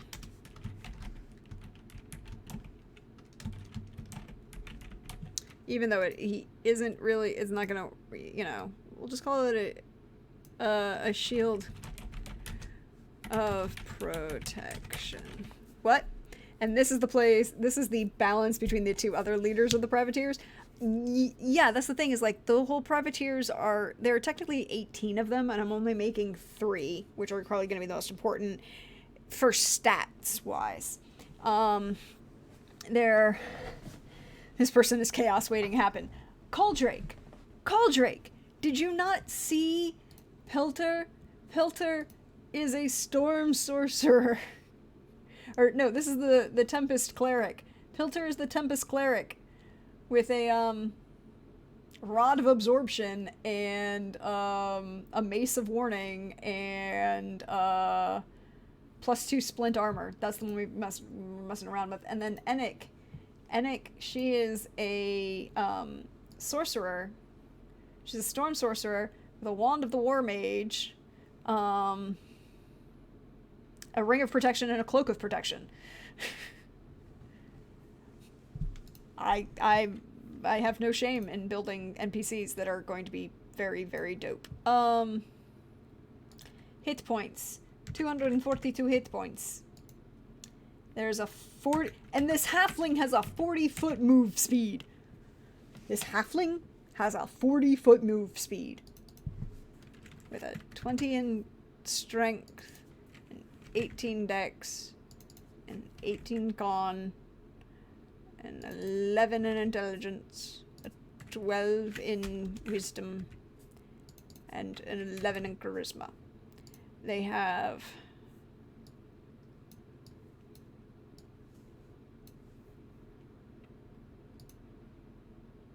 plus 11 to their strength saves. Plus 4. You just call him the Flash. I mean, you're not wrong. You're not wrong.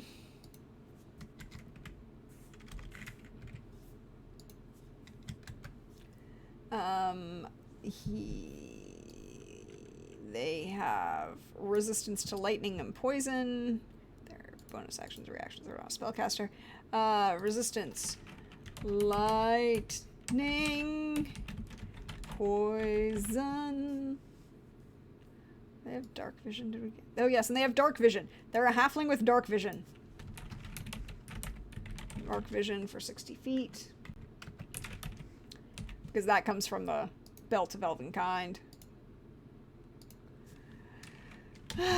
Passive perception is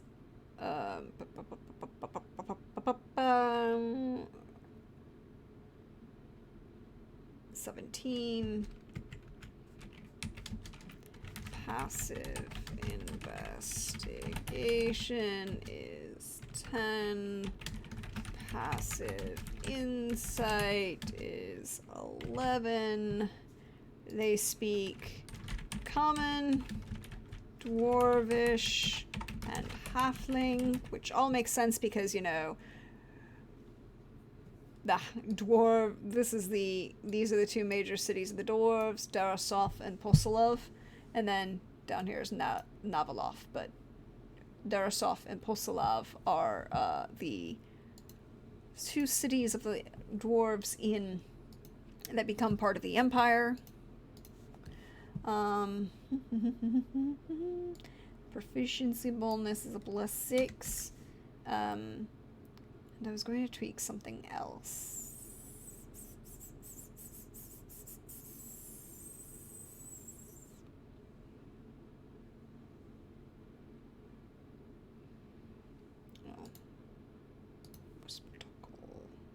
Oh yes, and then skills.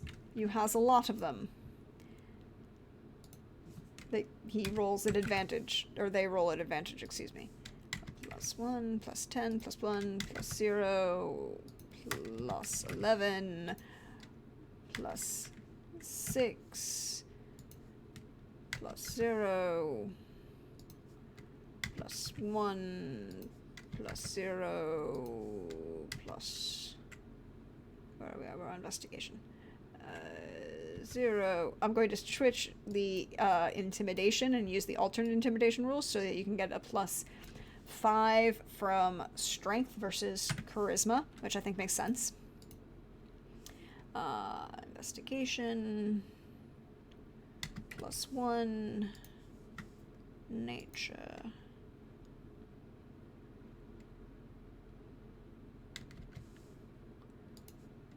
+7. I keep forgetting that they changed the rules so that nature is no longer under wisdom and instead is under intelligence. And it always trips me up.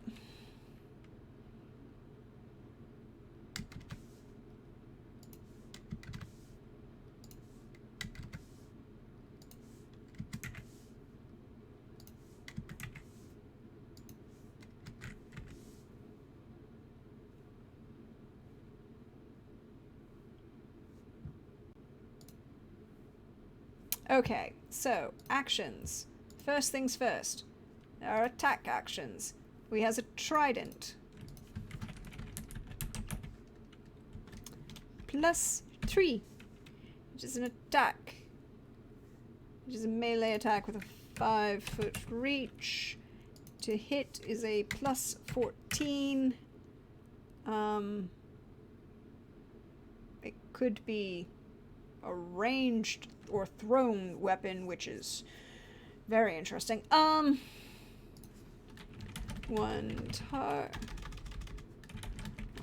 target, and it's 1d6 plus 8 piercing, and then rage. What is the rage bonus?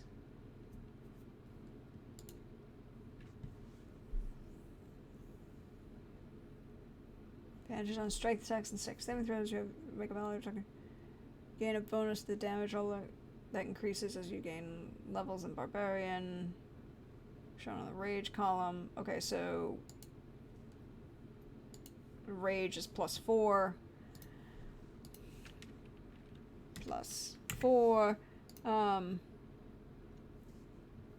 Melee damage, just because.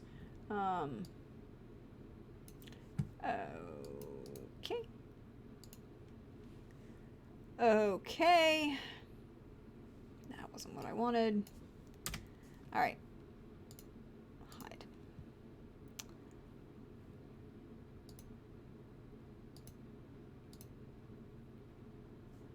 Okay, let's see if the trident rolls appropriately.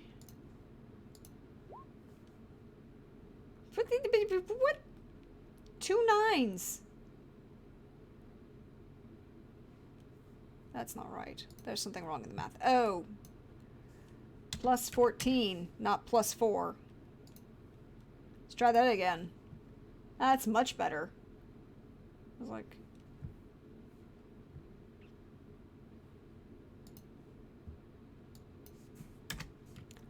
to hit 14.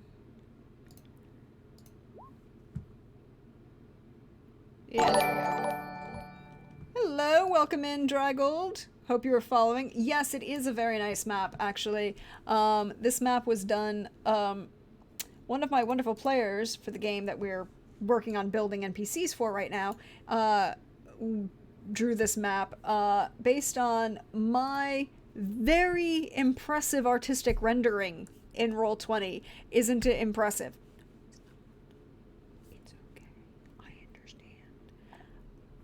Recognize my own failings. But yes, my player did this one, which is a much better version, so that's the one we look at because it's prettier.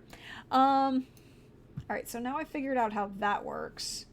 And then the damage is 1d6 plus 4, 1d6 plus 8 plus 4. Okay, there we go. Alright, that makes sense. Okay, so we got the attack, we get the actions. Alright. Actions. Alright, you get bonus actions. They can rage, which of course you have to enter in your document in all capital letters. It must be entered in that manner.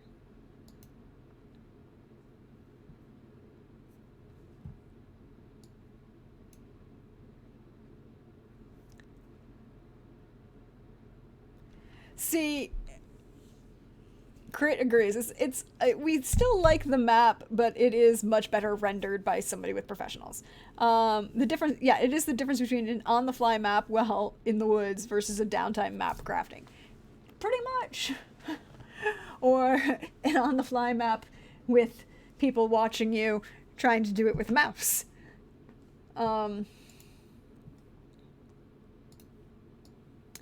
then we get Storm. Oh yeah, and that's right. And you get an additional damage from Storm Aura.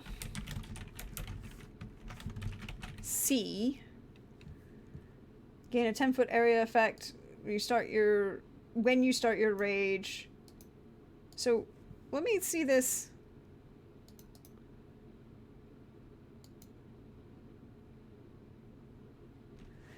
You gain a 10-foot area effect when you start your rage, and as a bonus action on each of your turns. When you activated, one creature of your choice in your aura takes lightning damage with a Dex DC of 18. Half damage on a success, based on your level. So for 3d6. But it doesn't say... Yeah, it would stack with the... It would stack with the...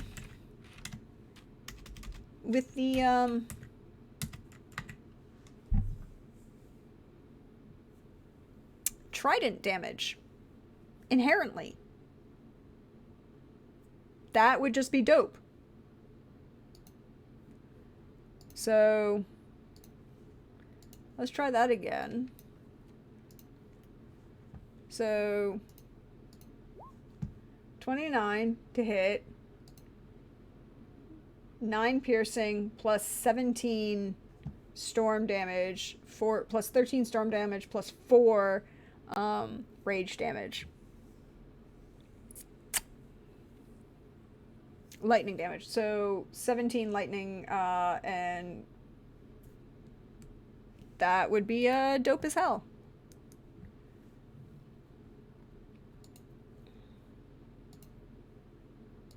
I'm actually going to do it this way. It would be this way. This way seems a better written method. So then it becomes 15 piercing damage, 4 of which is from rage, but because if he's stabbing somebody, he's raging. If they stab somebody, they are raging. I've created this character. We intentionally made them non-binary, and I am misgendering them. I need to do better. I will do better. And then an additional 11 from 3d6. That is dope as hell.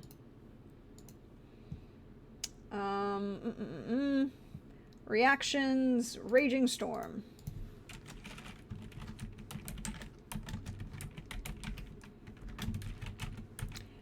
Fees. When you hit a creature with your aura, when you hit a creature in your aura with an attack, you can use a reaction to knock that creature prone, which with, yes, I could do so much with that creature prone.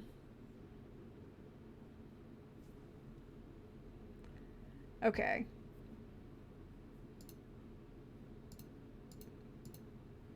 Okay, inventory. Belt of Dwarvish Kind.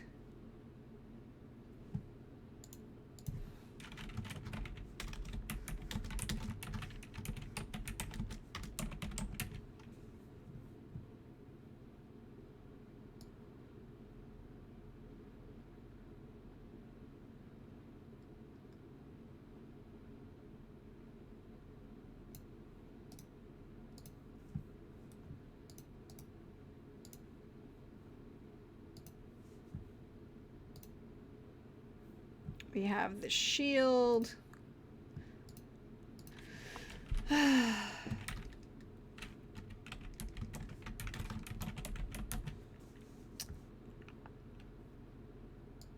gain a +1 bonus. 2 allies within 5 feet of you. You will gain a +1 bonus to AC for every 2 allies within 5 feet of you. So you'll generally start with just a +2, and then you can add additional. Yeah, so +2, and you can get to an additional +3, so it would be a +5 shield. That would be dope. And when you see a creature within 5 feet of you take damage, you can use your reaction to take that damage instead of the creature taking it. When you do so, the damage type changes to force damage.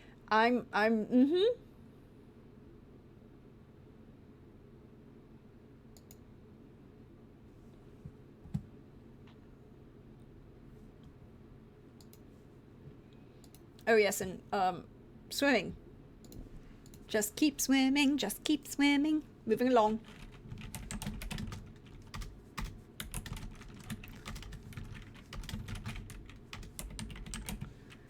We are building right along.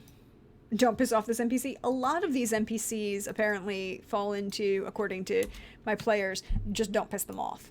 But they are level 14 players who are going to have a lot of fun.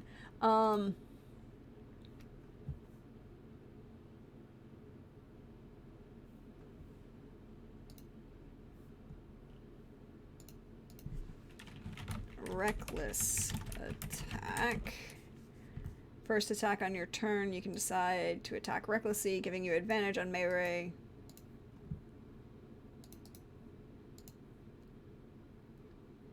but attack rolls will have advantage on you against you. Yeah. Danger sense. Danger walks behind you. Stranger out to find you. DuckTales. Woo. You have advantage on dex saving throws against effects you can see while not incapacitated. Boom. Storm Aura. Extra attack. Extra attack.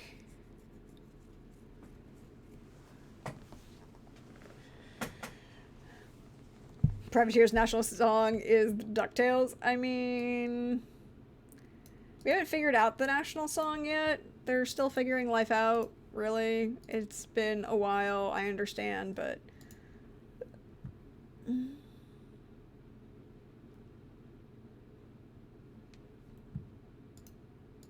Storm Soul. You gain the benefits of...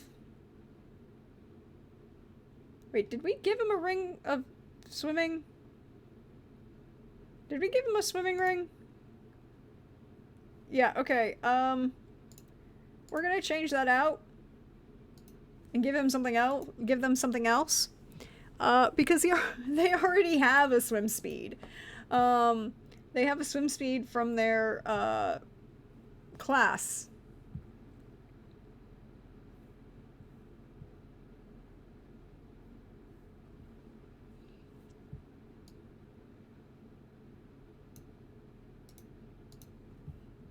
Resistance to lightning damage and breathe underwater with a swim speed of 30 feet.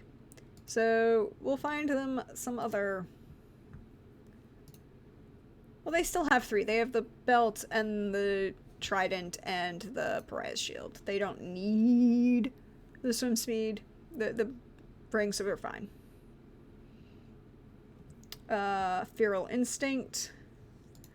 Have advantage on...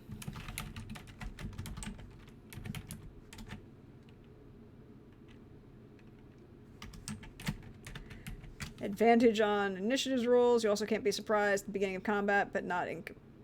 If you're surprised at the beginning of combat, but not incapacitated, you can act normally on your first turn, but only if you enter your rage before doing anything else on that turn. You have to rage.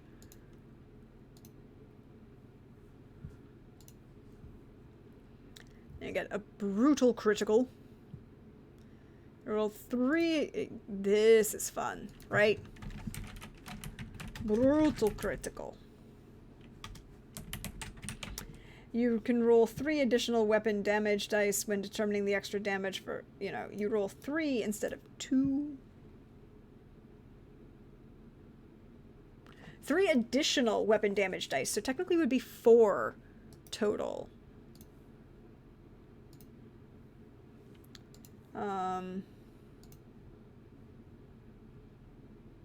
Shielding Storm.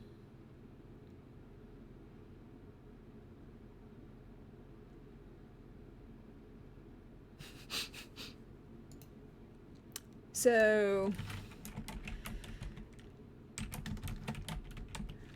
each creature of your choice has damage resistance you gained from Storm Soul feature while the creature is in your aura. That is, so your resistance to lightning damage. Anyone of your friends who is in your aura would also have lightning damage resistance. And therefore would be really kind of, dope.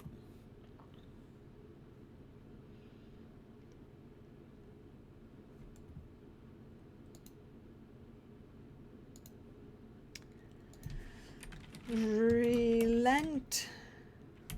Less rage. If you drop to 0 hit points while raging, you don't die. You make a DC 10 con saving throw.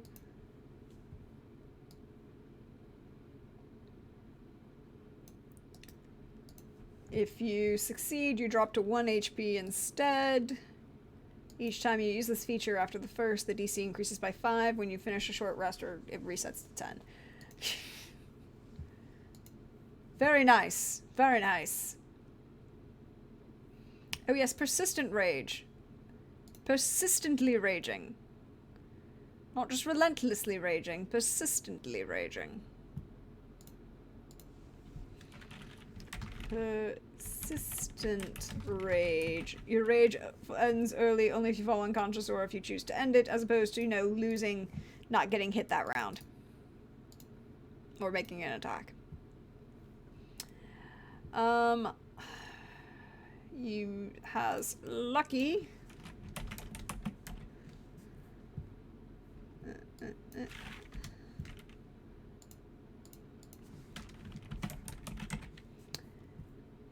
You know, halfling luck. Halflings get all the luck. Some species get all the luck. Doesn't quite work, but you know, what else can you do? Advantage against frightened.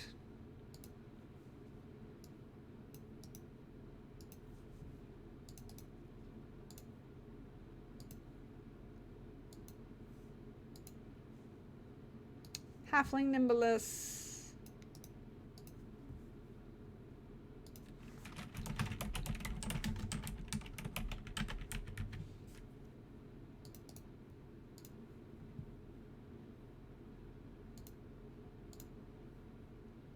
And then your... So here's the thing. Okay, so with the Belt of Dwarven Kind, advantage on saving throws, and you have resistance against poison damage, which is what you get for stout resilience, so I'm not going to put that in again because you don't need it. Welcome in, Chaos C. Thank you for the follow. I hope you're doing well. Yes, we are building out some NPCs for the wonderful world that I am going to be running this game in a couple weeks. Literally 11 days from today. We are playing... My players are going to be starting at level 14, and we're going to see some very interesting things. And a bunch of them are been very excited. I've been doing a bunch of these, you know, building streams. I'm really looking forward to seeing where they take things. So now...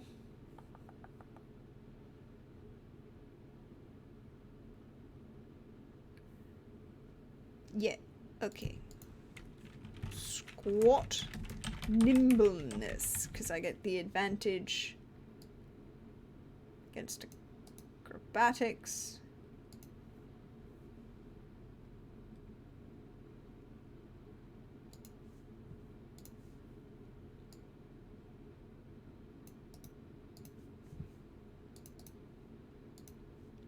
There we go. And, well, tough doesn't matter right now. Okay. No. Alright. Alright. Let's try this, shield out again. This trident. Alright. Trident is doing the damage appropriately. Okay. So that is Henning. And they are the third representative that we're building tonight for the Sekele Halfling rulers, Council of Elders. They are... I'll have to find some appropriate face claims for them. For those of you who are new here hanging out, thank you for welcome in. I'm your friendly neighborhood Prax. I run games, I play games, I do lots of things. Sometimes we do video games on the channel. Right now we're working on building, prepping for this D&D campaign. If you want to see what some of the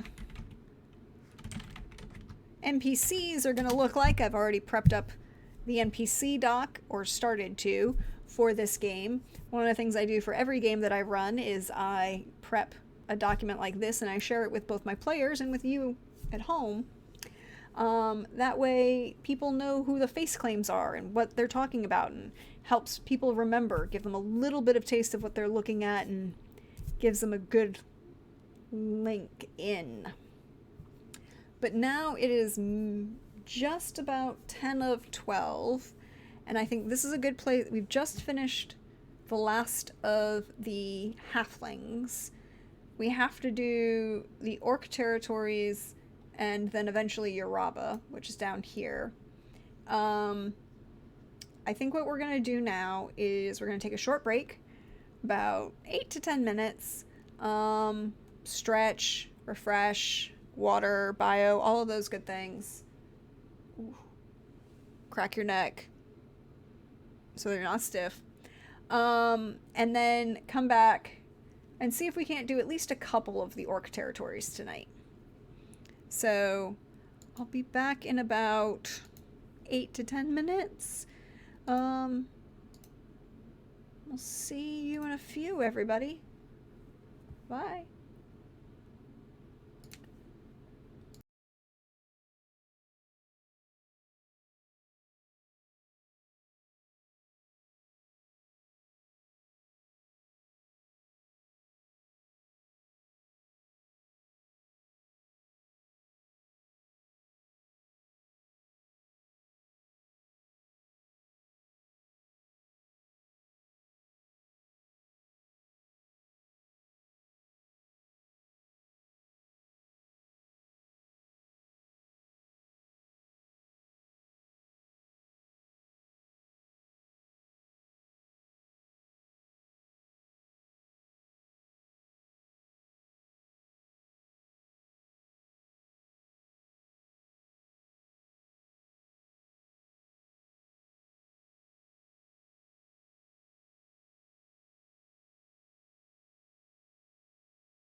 Hello again, welcome back.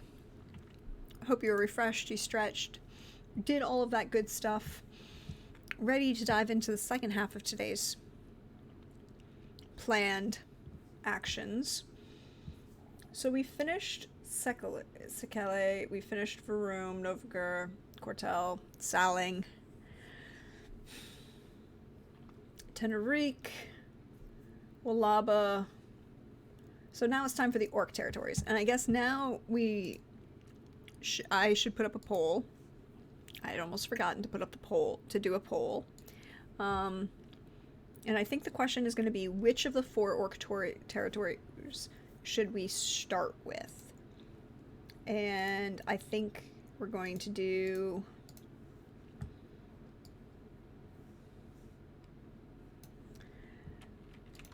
Tarkin,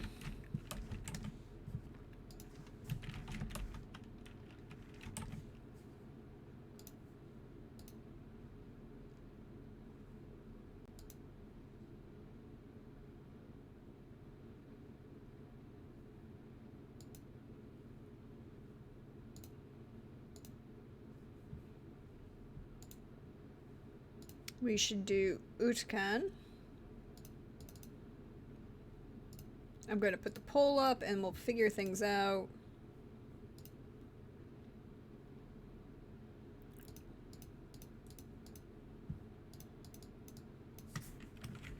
Okay.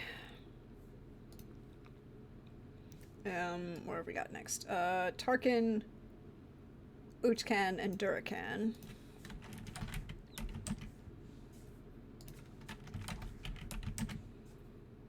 And Durakan.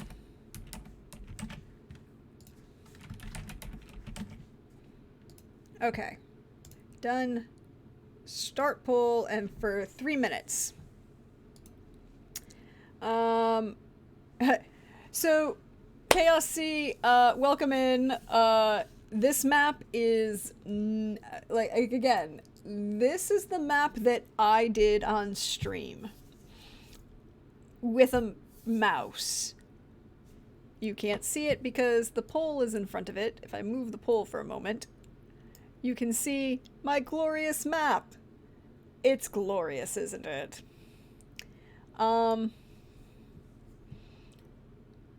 This map is actually, one of my players took the sketch that I did and turned it into something a lot better than I could. But yeah, so we've got another minute and 20 seconds. So, Utkan, Tarkin, Durakan.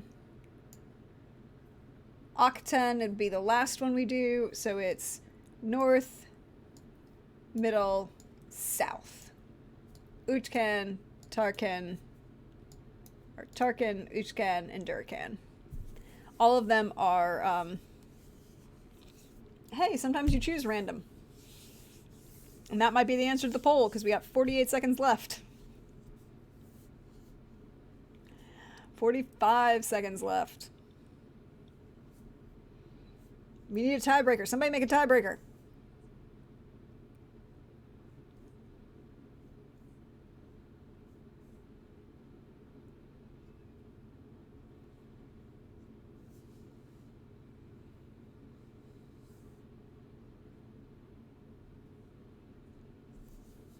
There you go. It got you, crit. It doesn't let you vote more than once, though. It only lets you vote once.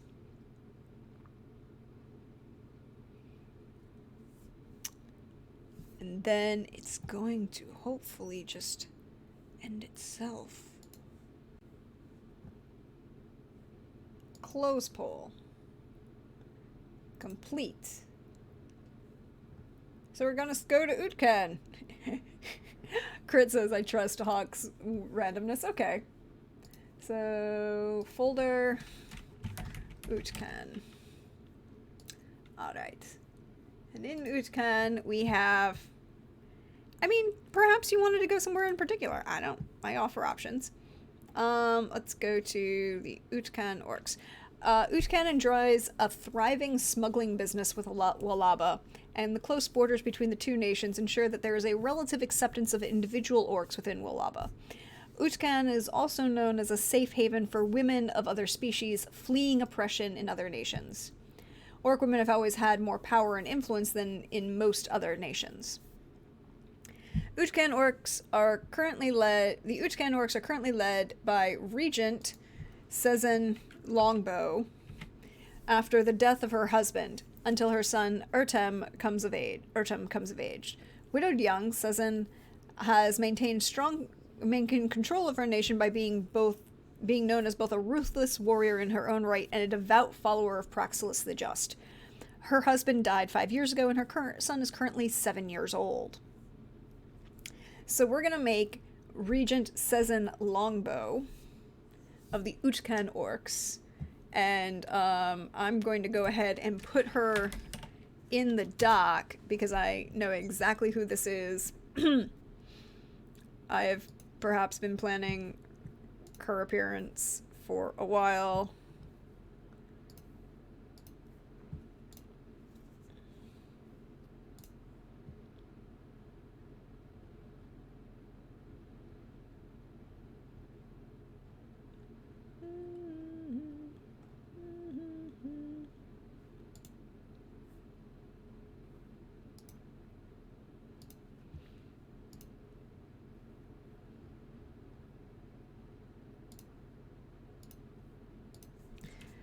Regent Sezen Longbow.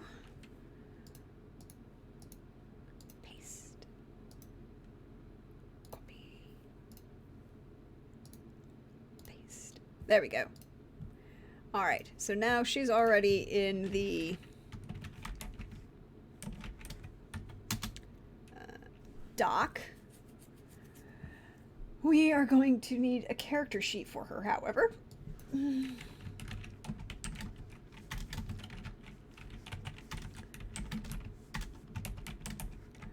She is a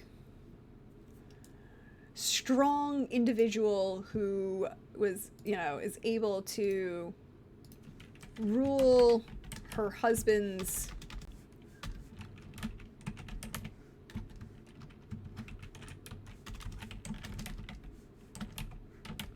okay.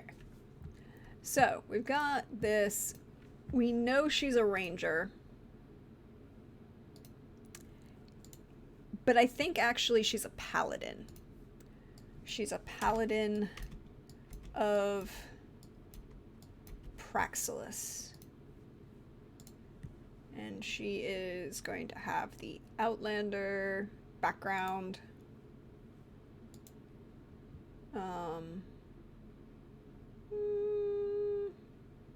Give her a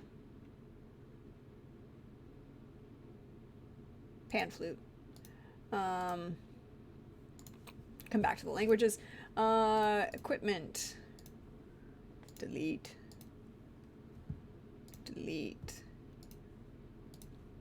So I think she's actually another multi-class character that we're going to build. And I think she's probably a majority ranger, but she's got like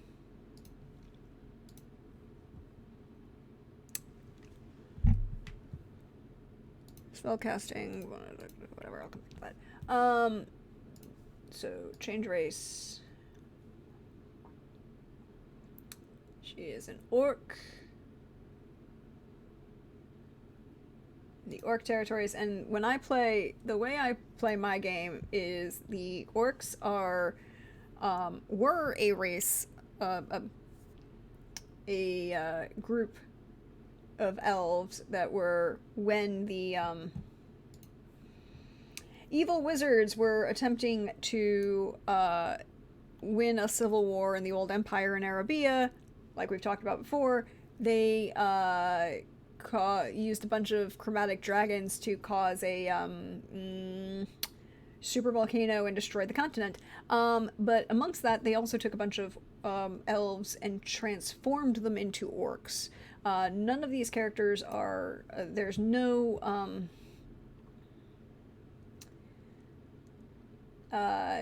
alignment tied to any individual race or anything like that.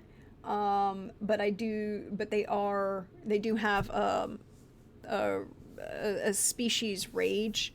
And I like using the term species versus race because, look, aside from orcs and elves, there isn't crossbreeding. Like a turtle can't crossbreed with a centaur, that doesn't happen. So they're different species and not just different races. And I think that clarification actually works a lot in when talking about D&D and talking about species in D&D and sapient beings in D&D. So we're going to use the orc, and then we're going to go... So do we start ranger and then add paladin, or add...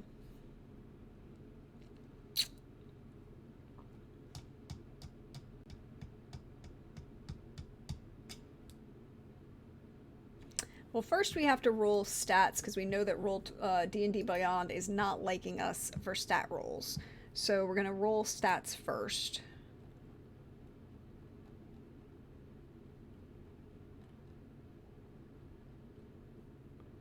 So that we can determine...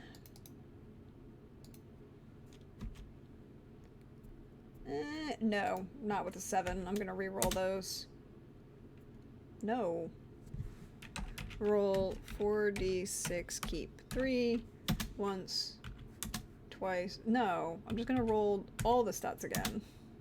That's better. I'll take that. Only one single digit. I will take only one single digit for an NPC.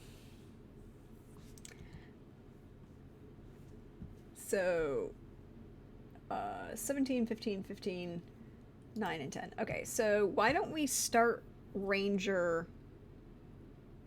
Have a good sleep, crit, enjoy. Why don't we start... So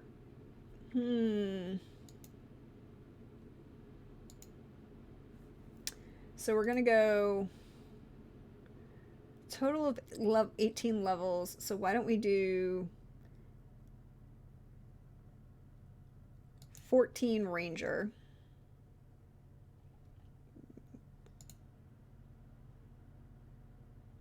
And then 4 Paladin. That makes sense to me. So what are our stats? 17, 15, 15. So 17, 15,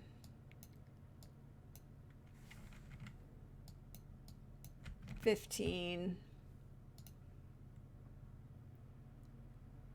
11, 10, 9.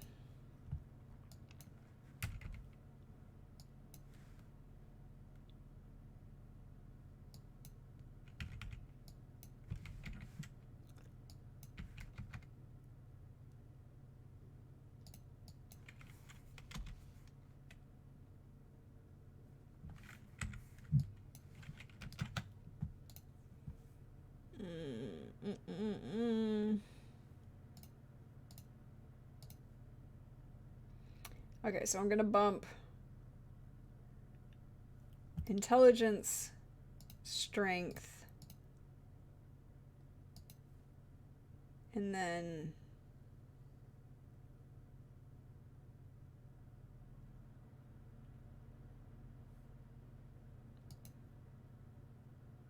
dex. It's very interesting. Yeah, Chaos, we're gonna be streaming the game. It'll be here.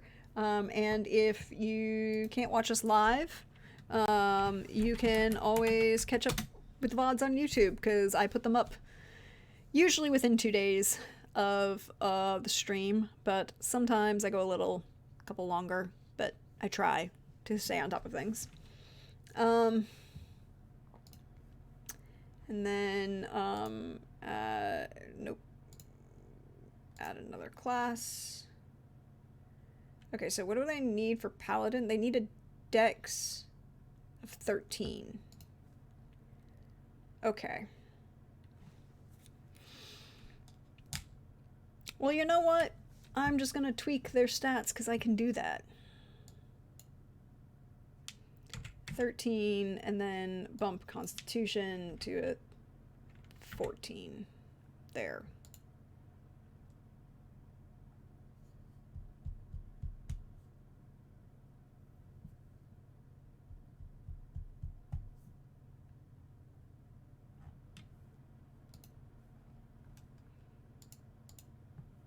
I can go add Paladin.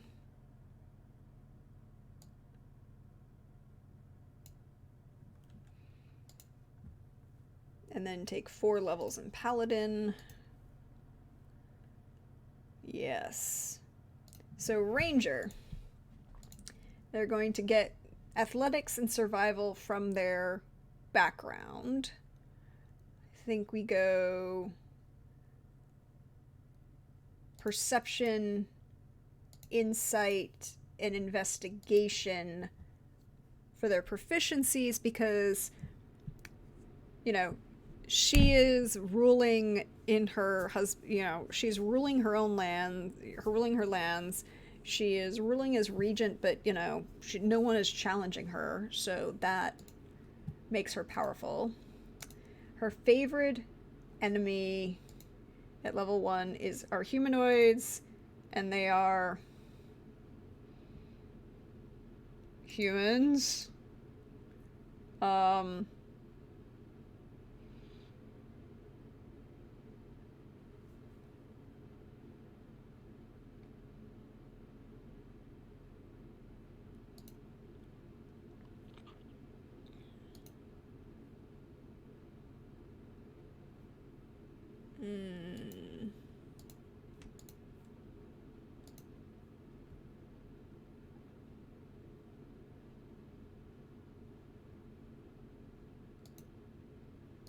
No, I don't think they're humanoids. Like if you could choose wizards, that would be her favorite enemy.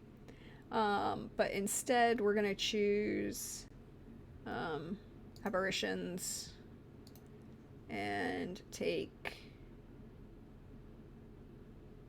Abyssal? Yeah, take Abyssal. Add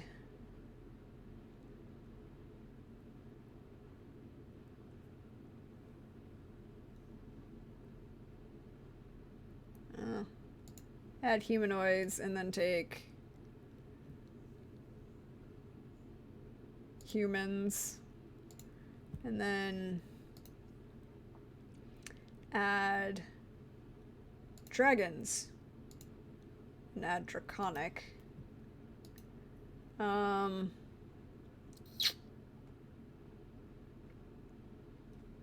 Look, I'll just take humans 3 times. Add a language. We can add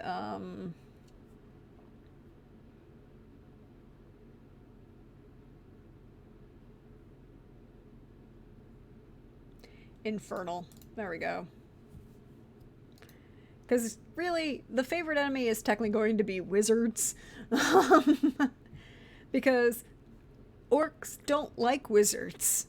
Wizards created orcs by torturing a group of a nationality of elves and twisting them under magic to become something else. Natural environment, we're gonna say grassland, forest, and mountains. That makes sense. Fighting style. Well, her name is Longbow, so it's archery.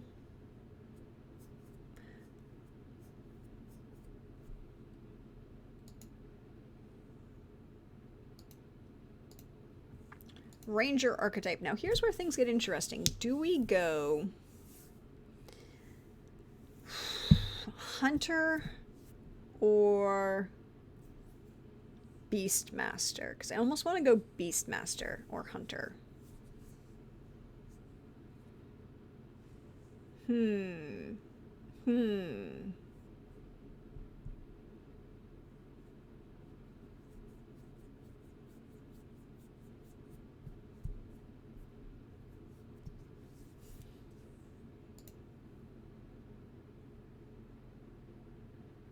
Have a good night, Hawkeye. We're probably gonna just finish this one and then crash because it is 12:30 in the morning. Beastmaster or hunter?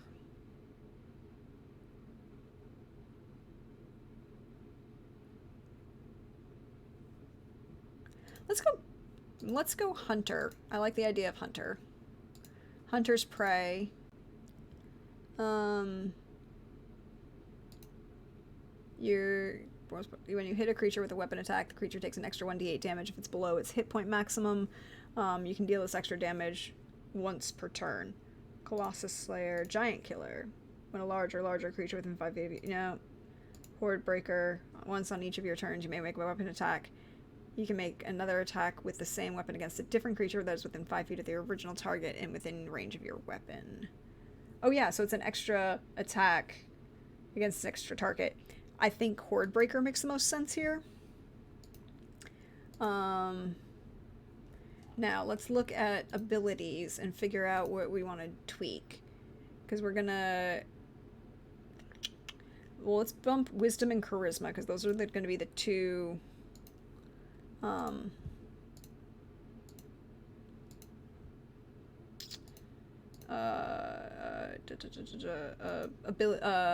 casting things we're gonna have to do. So we got 1, 2, 3 ability score left. So defensive tactics, multi-attack defense. When a creature hits you with an attack, you gain a +4 to AC against all subsequent attacks made by that creature for the rest of the turn. Escape the Horde. Opportunity attacks against you are made with disadvantage. That might be useful. Steel Will. You have advantage on saving throws against being frightened. I think...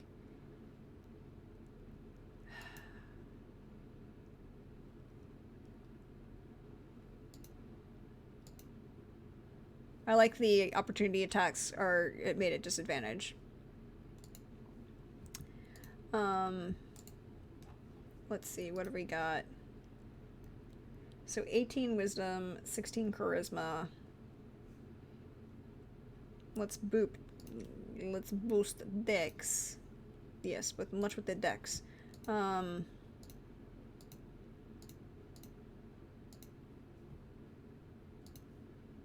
Multi-attack. Volley.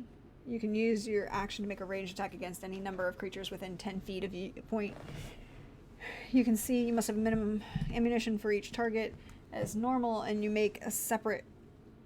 You can use your action to make a ranged attack against any number of creatures within 10 feet of a point you can see within a weapon's range. So you pick a point within your weapon range, and you find anybody within 10 feet of that you can make an attack against.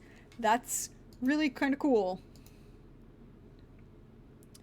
Yeah, no, we're gonna go with Volley. Volley makes sense. And then also ability score improvement for...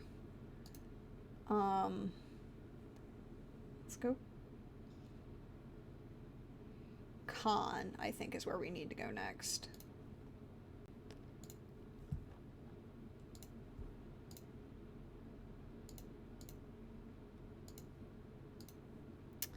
And then Vanish, starting at 14th level, you can use the hide action as a bonus action on your turn. You also can't be tracked by non-magical means unless you choose to leave a trail. Of course, there we go. And our Paladin, hit points, proficiencies, cool. Divine Sense, Lay on Hands, Fighting Style.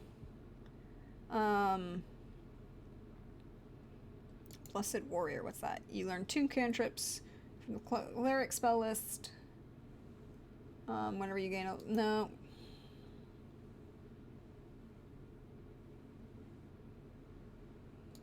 Blind Fighting.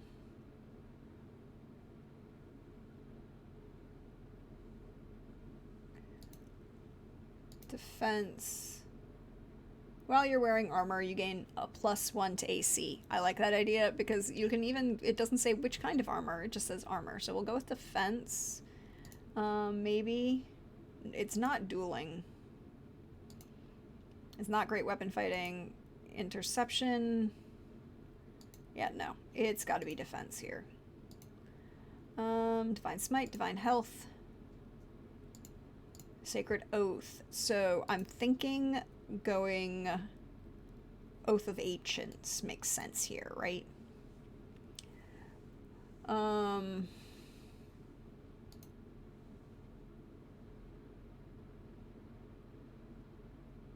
Each channel divinity option provides your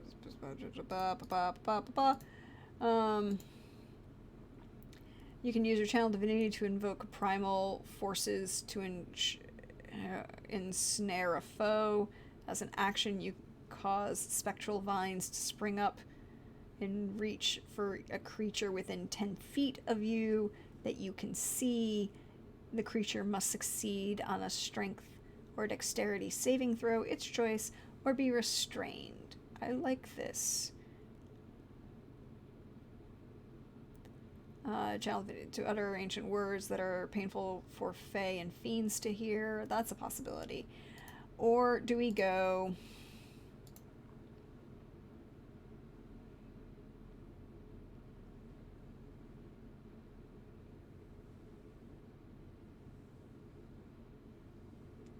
Do we go Oath of Watchers?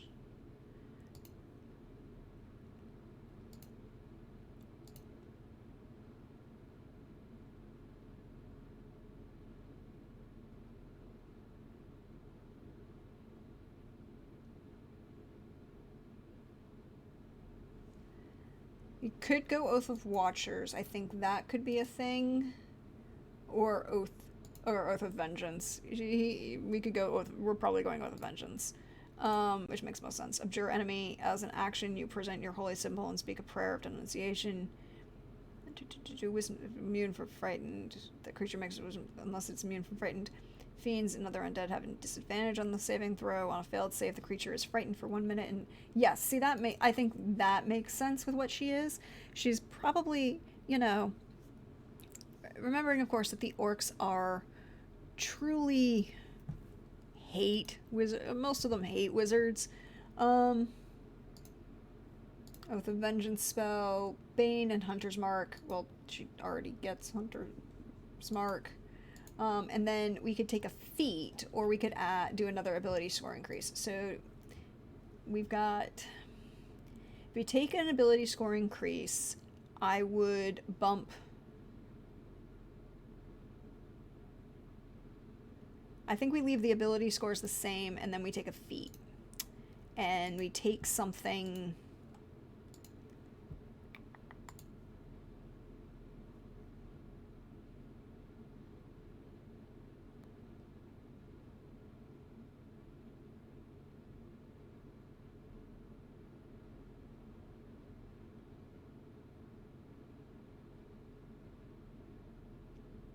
We take something interesting.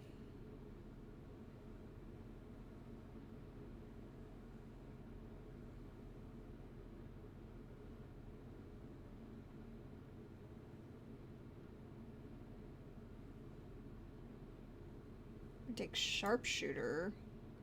Attacking at long range doesn't impose disadvantage. Your ranged weapon attacks ignore half cover and 3/4 cover. Before you make it, you could call the shot and take a -5 to the roll, and then if it hits, you get a +10 to the attack damage. I don't know.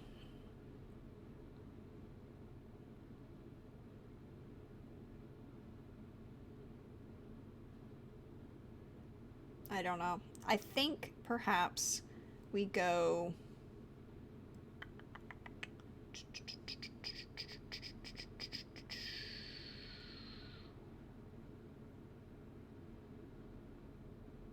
We go Mage Slayer.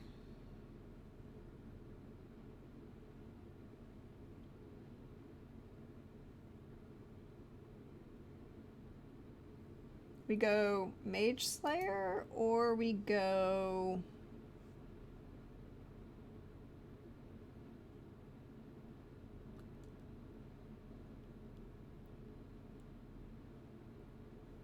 Alert.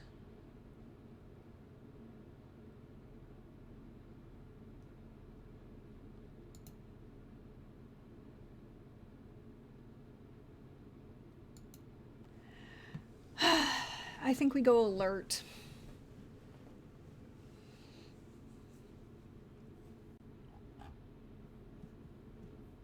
And we roll 18d10.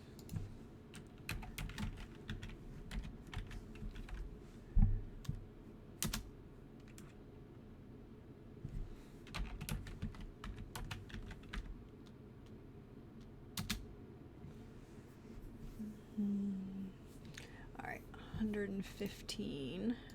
What does that give us?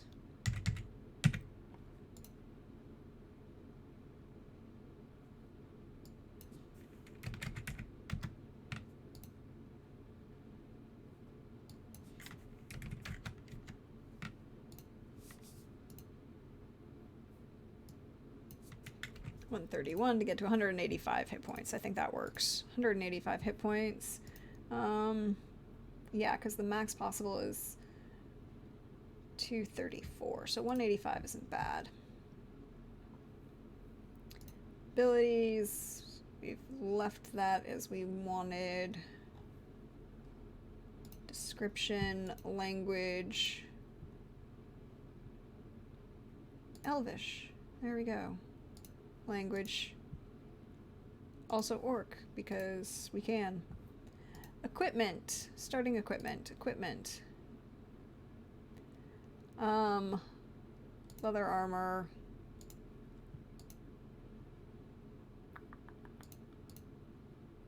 Two short swords. Yes, okay, fine. Doesn't matter because we're gonna tweak all of that anyways. Add items. We can start with armor. Magical armor. And I think we go straight into something really fun for her is gonna be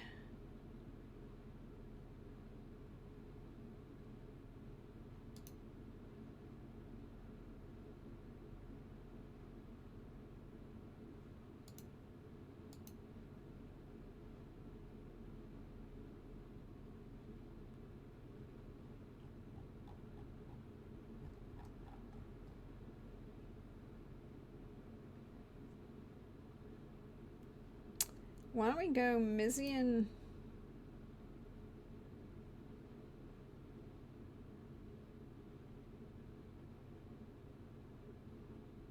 We'll do Mizium, and we'll do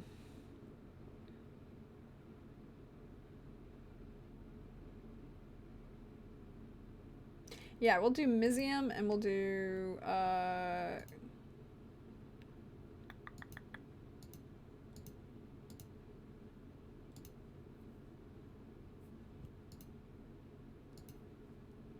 we'll do spiked armor, because I like the idea of it being spiky. And then, but we'll probably tweak the AC in the actual weapon. Longbow. So a dragon wing longbow. Yes, I think we're going to go with a dragon wing longbow. Because when you hit with an attack with this, you realize an extra d6 damage based on the type of dragon that it's associated with, which I like that idea. So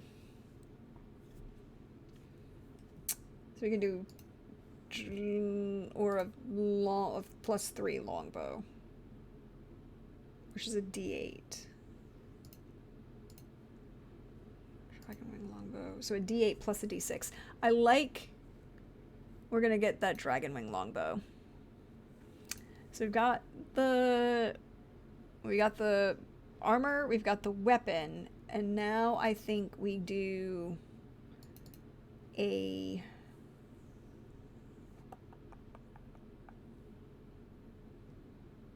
ring. Oh, get rid of the search name.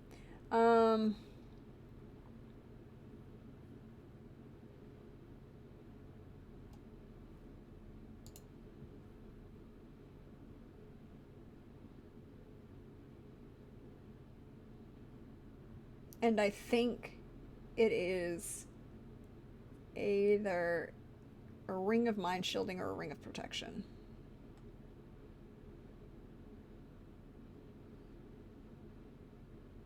Let's go with a ring of protection.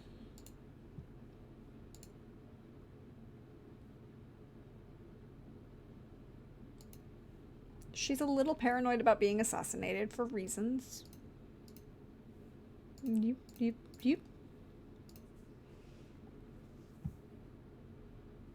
Inventory.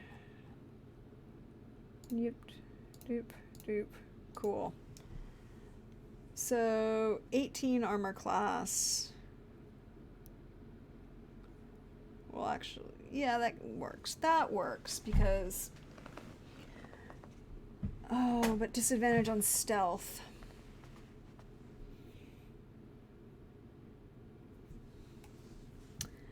What can we do? Armor.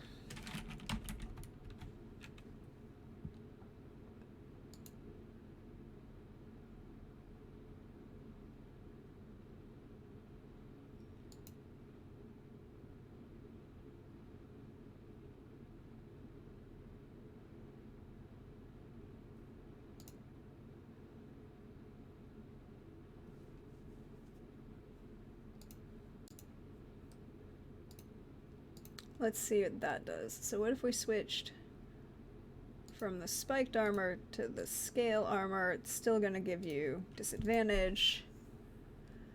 Okay.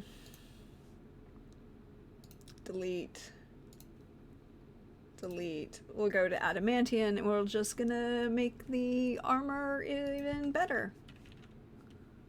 Because we're going to go with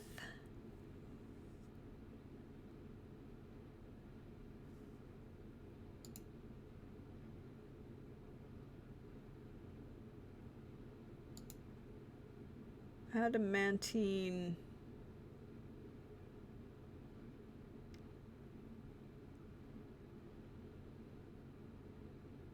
No, it's mithril she needs. She needs mithril. And gonna just go ahead and go with mithril plate because it doesn't impose disadvantage.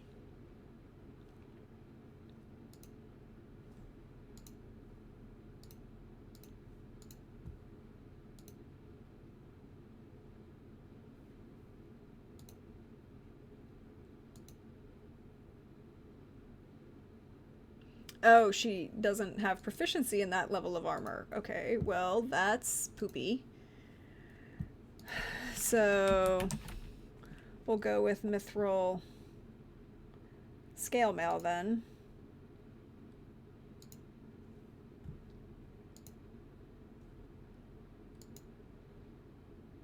Still has an 18 armor class. Doesn't impose disadvantage on stealth checks or have a strength requirement. The mithril version of it doesn't. Okay, then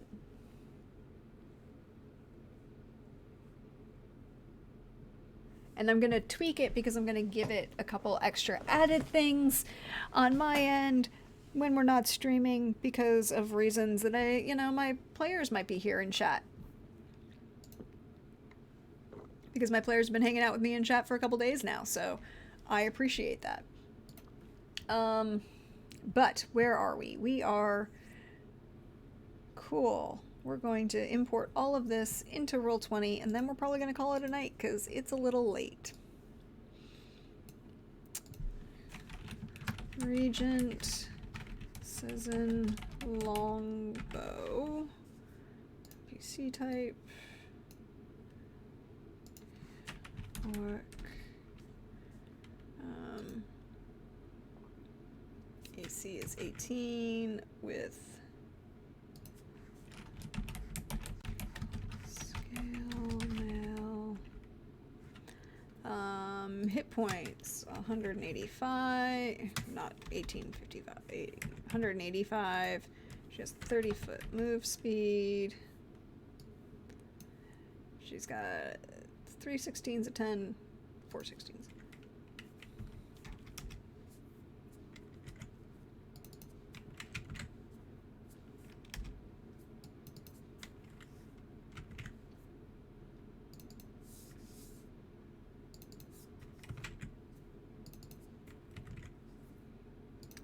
Alright, and then her saves are okay.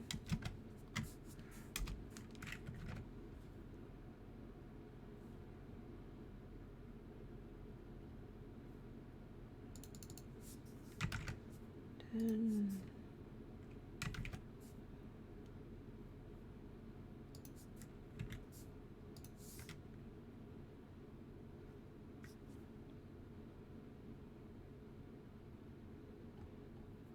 okay, I don't have to do it that way. It will do it for me automatically. That's even better. I like it when it does it for me automatically.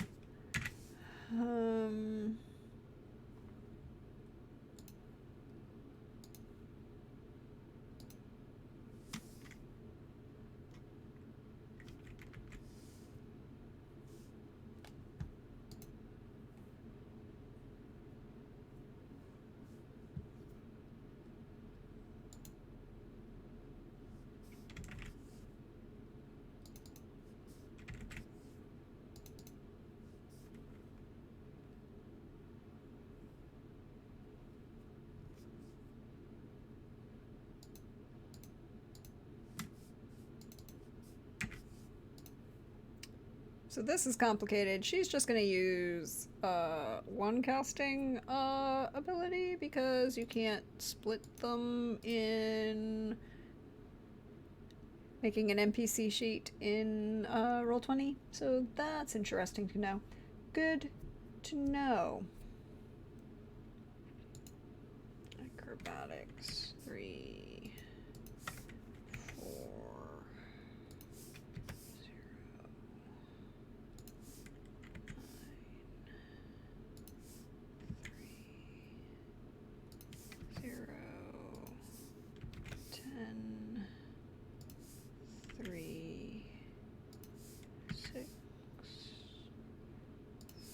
4, 0,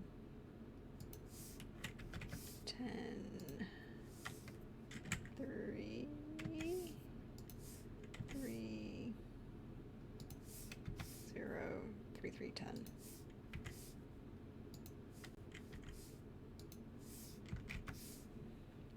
All right. Immune to disease.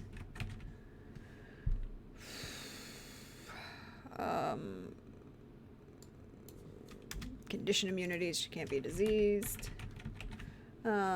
Senses. Dark vision, 60 feet. Passive perception, 20. Passive investigation is a 16. Passive insight is a 20. Languages, she has a few of them. Abyssal, Common, Draconic, Elvish, Infernal, and Orc.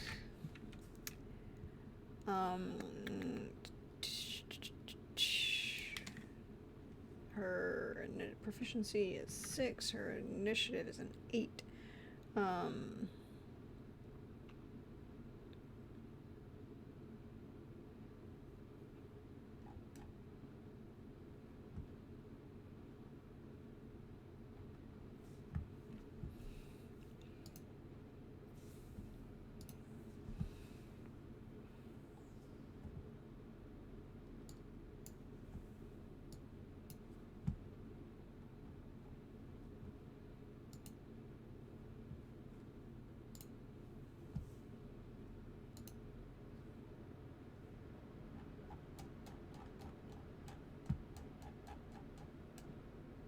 Okay.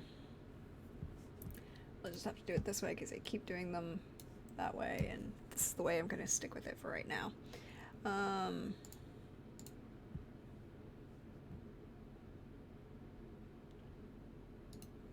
Cool. Alright, so actions. First up, an attack. Dragon Wing Longbow.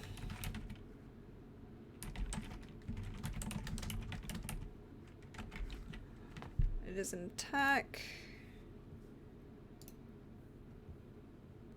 It is a ranged attack. It is 150 Or 600. Yeah, don't get in her way. To hit is an 11.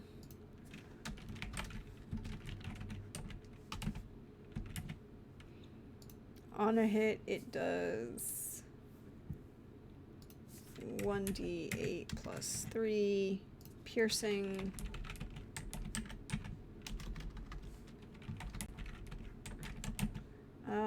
It will also do 1d6.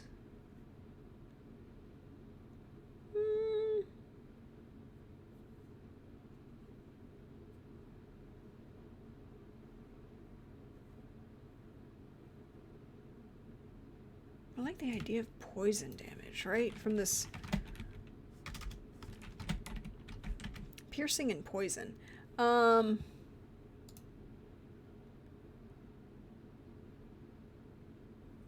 Or necrotic. It could go necrotic, but I'm gonna go with poison, actually.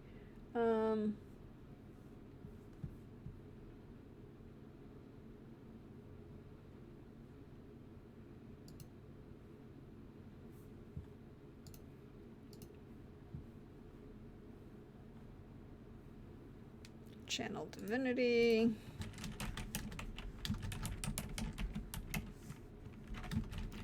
Abjure enemy.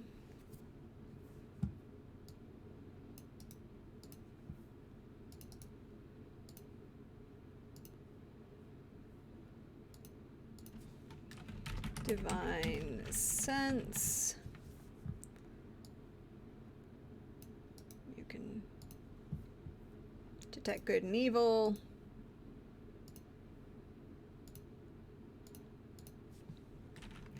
Lay on hands. Pool. You have a pool of 20 HP. 5 per level.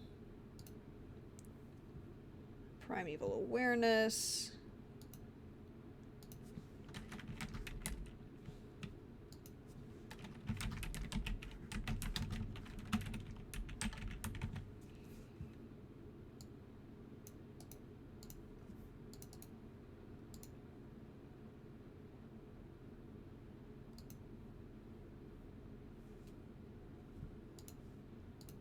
Bonus action, Hunter's Mark.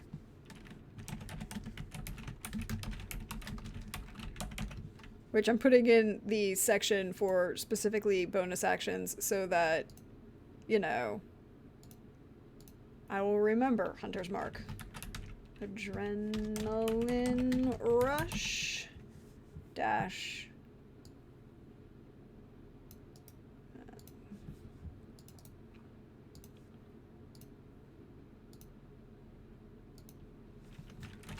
Channel Divinity, Vow of Enmity.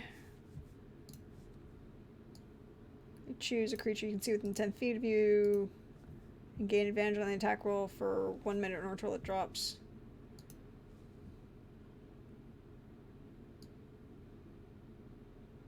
Yeah, it doesn't even have a save. It just happens. Cool. That would be dope. Hunter's Mark on top of Vow of Enmity.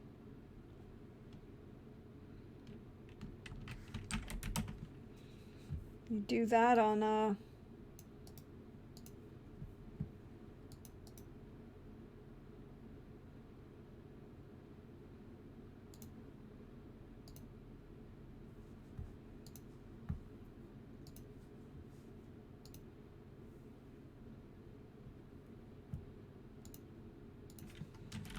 Divine Smite! Smite everything because you are a paladin. When you hit with a weapon, melee weapon attack. But you know what? I might...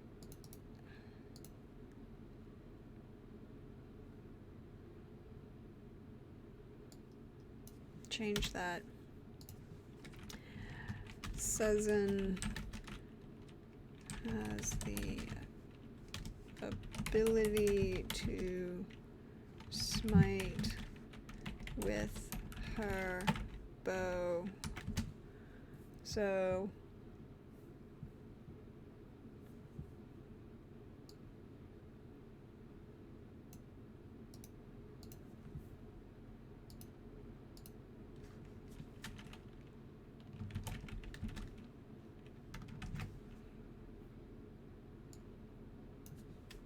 she can expend a spell slot, and she even has higher spell slots because technically... Did I put hide in plain sight? And no, not yet.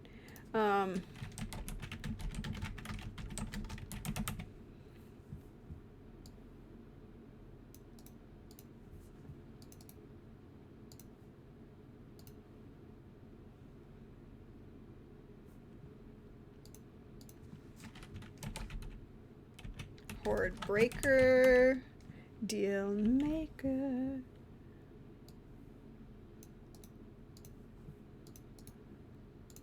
River.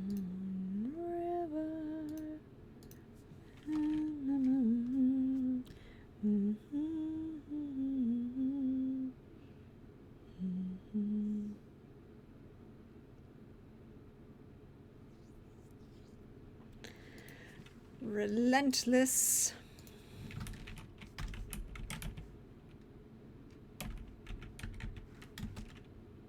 Endurance.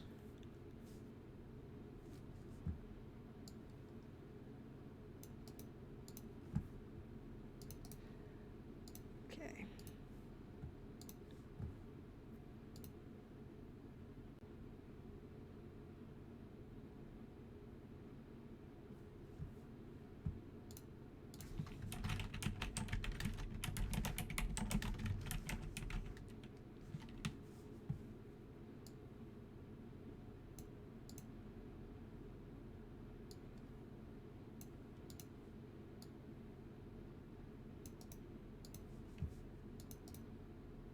Okay, so +3.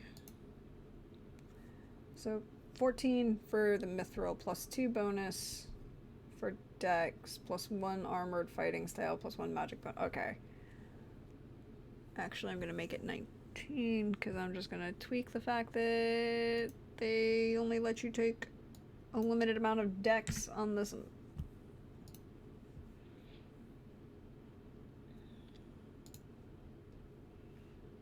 And that's okay. I can do that because I'm the GM. Ha ha ha ha.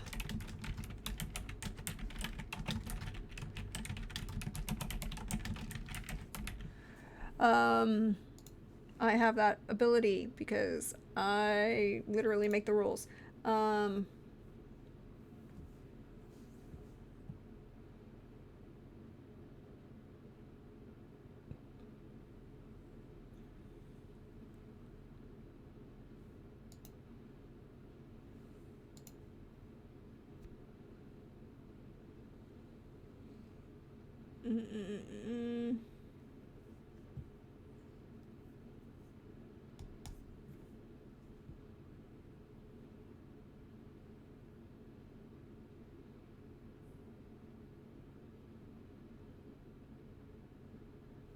Oh yes, we get an extra attack. Did I put that in there yet? No, I did not. So lots of attacking from distance.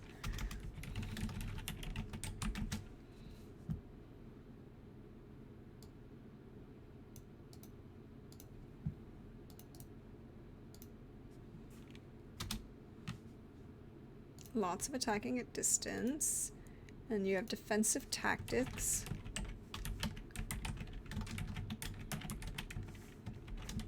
Escape the Horde. Is that almost like Escape from New York? Or Escape from LA? Because that was a thing. Those were some interesting movies. If you've not seen them, I kind of recommend them. Yes, yes, and then multi-attack volley.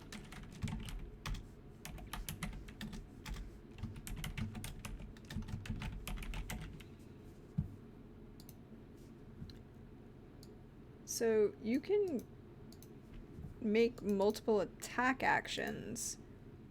So you can make an action to make a ranged attack against any number of creatures. So theoretically you could make multiple volleys, I think is the way that would work out.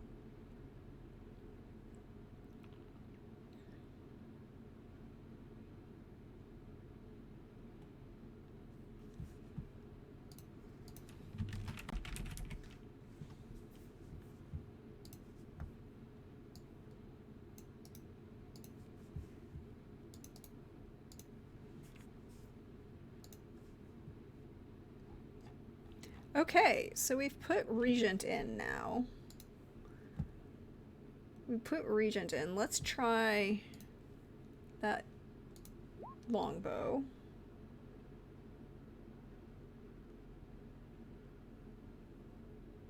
Cool. 1d8 plus 3 plus 1d6 poison damage plus Hunter's Mark, which is an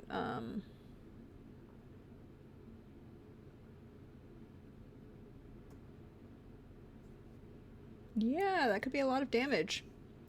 That could be a lot of damage. All right. So, we have finished up then Utkan. We just have Tarkin, Durakan, and Octin left. But I feel like this is a good place to stop because it's just 1 o'clock in the morning, and I think that this is a good stopping point so we don't get into another one. But thank you for hanging out with me again tonight. I've been your friendly neighborhood Prax. This is me working on my homebrew campaign. The game will be streamed. The premiere will be July 30th at 8 p.m. Eastern here at Praxagora Thesmiophoria. I'll post about it on my Twitter. You can follow along there for announcements and other things. Is at Deirdre Donlin on Twitter. If you like this or you want to hang out with me some more or you want to catch out any of the previous campaign building streams I did, we have a YouTube. I have a YouTube. It's mine. I did the thing. And I post all of the VODs for the streams. If you can't make one live, they all end up there. And they're all neatly organized in very attractive playlists. I don't think I have time tomorrow to stream. I don't think so. I think I have other things I have to do.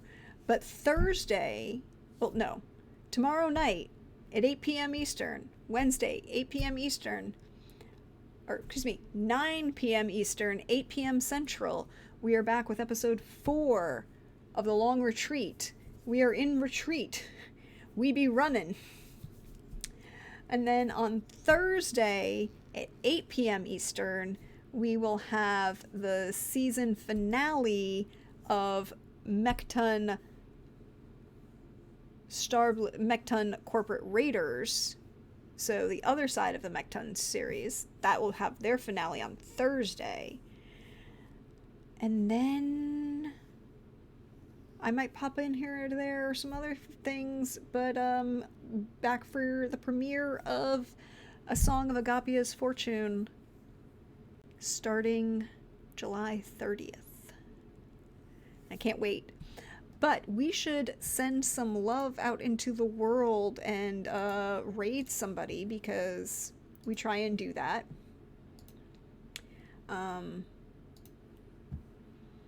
Is anybody still up? Because if they're not still up, I can't raid anybody.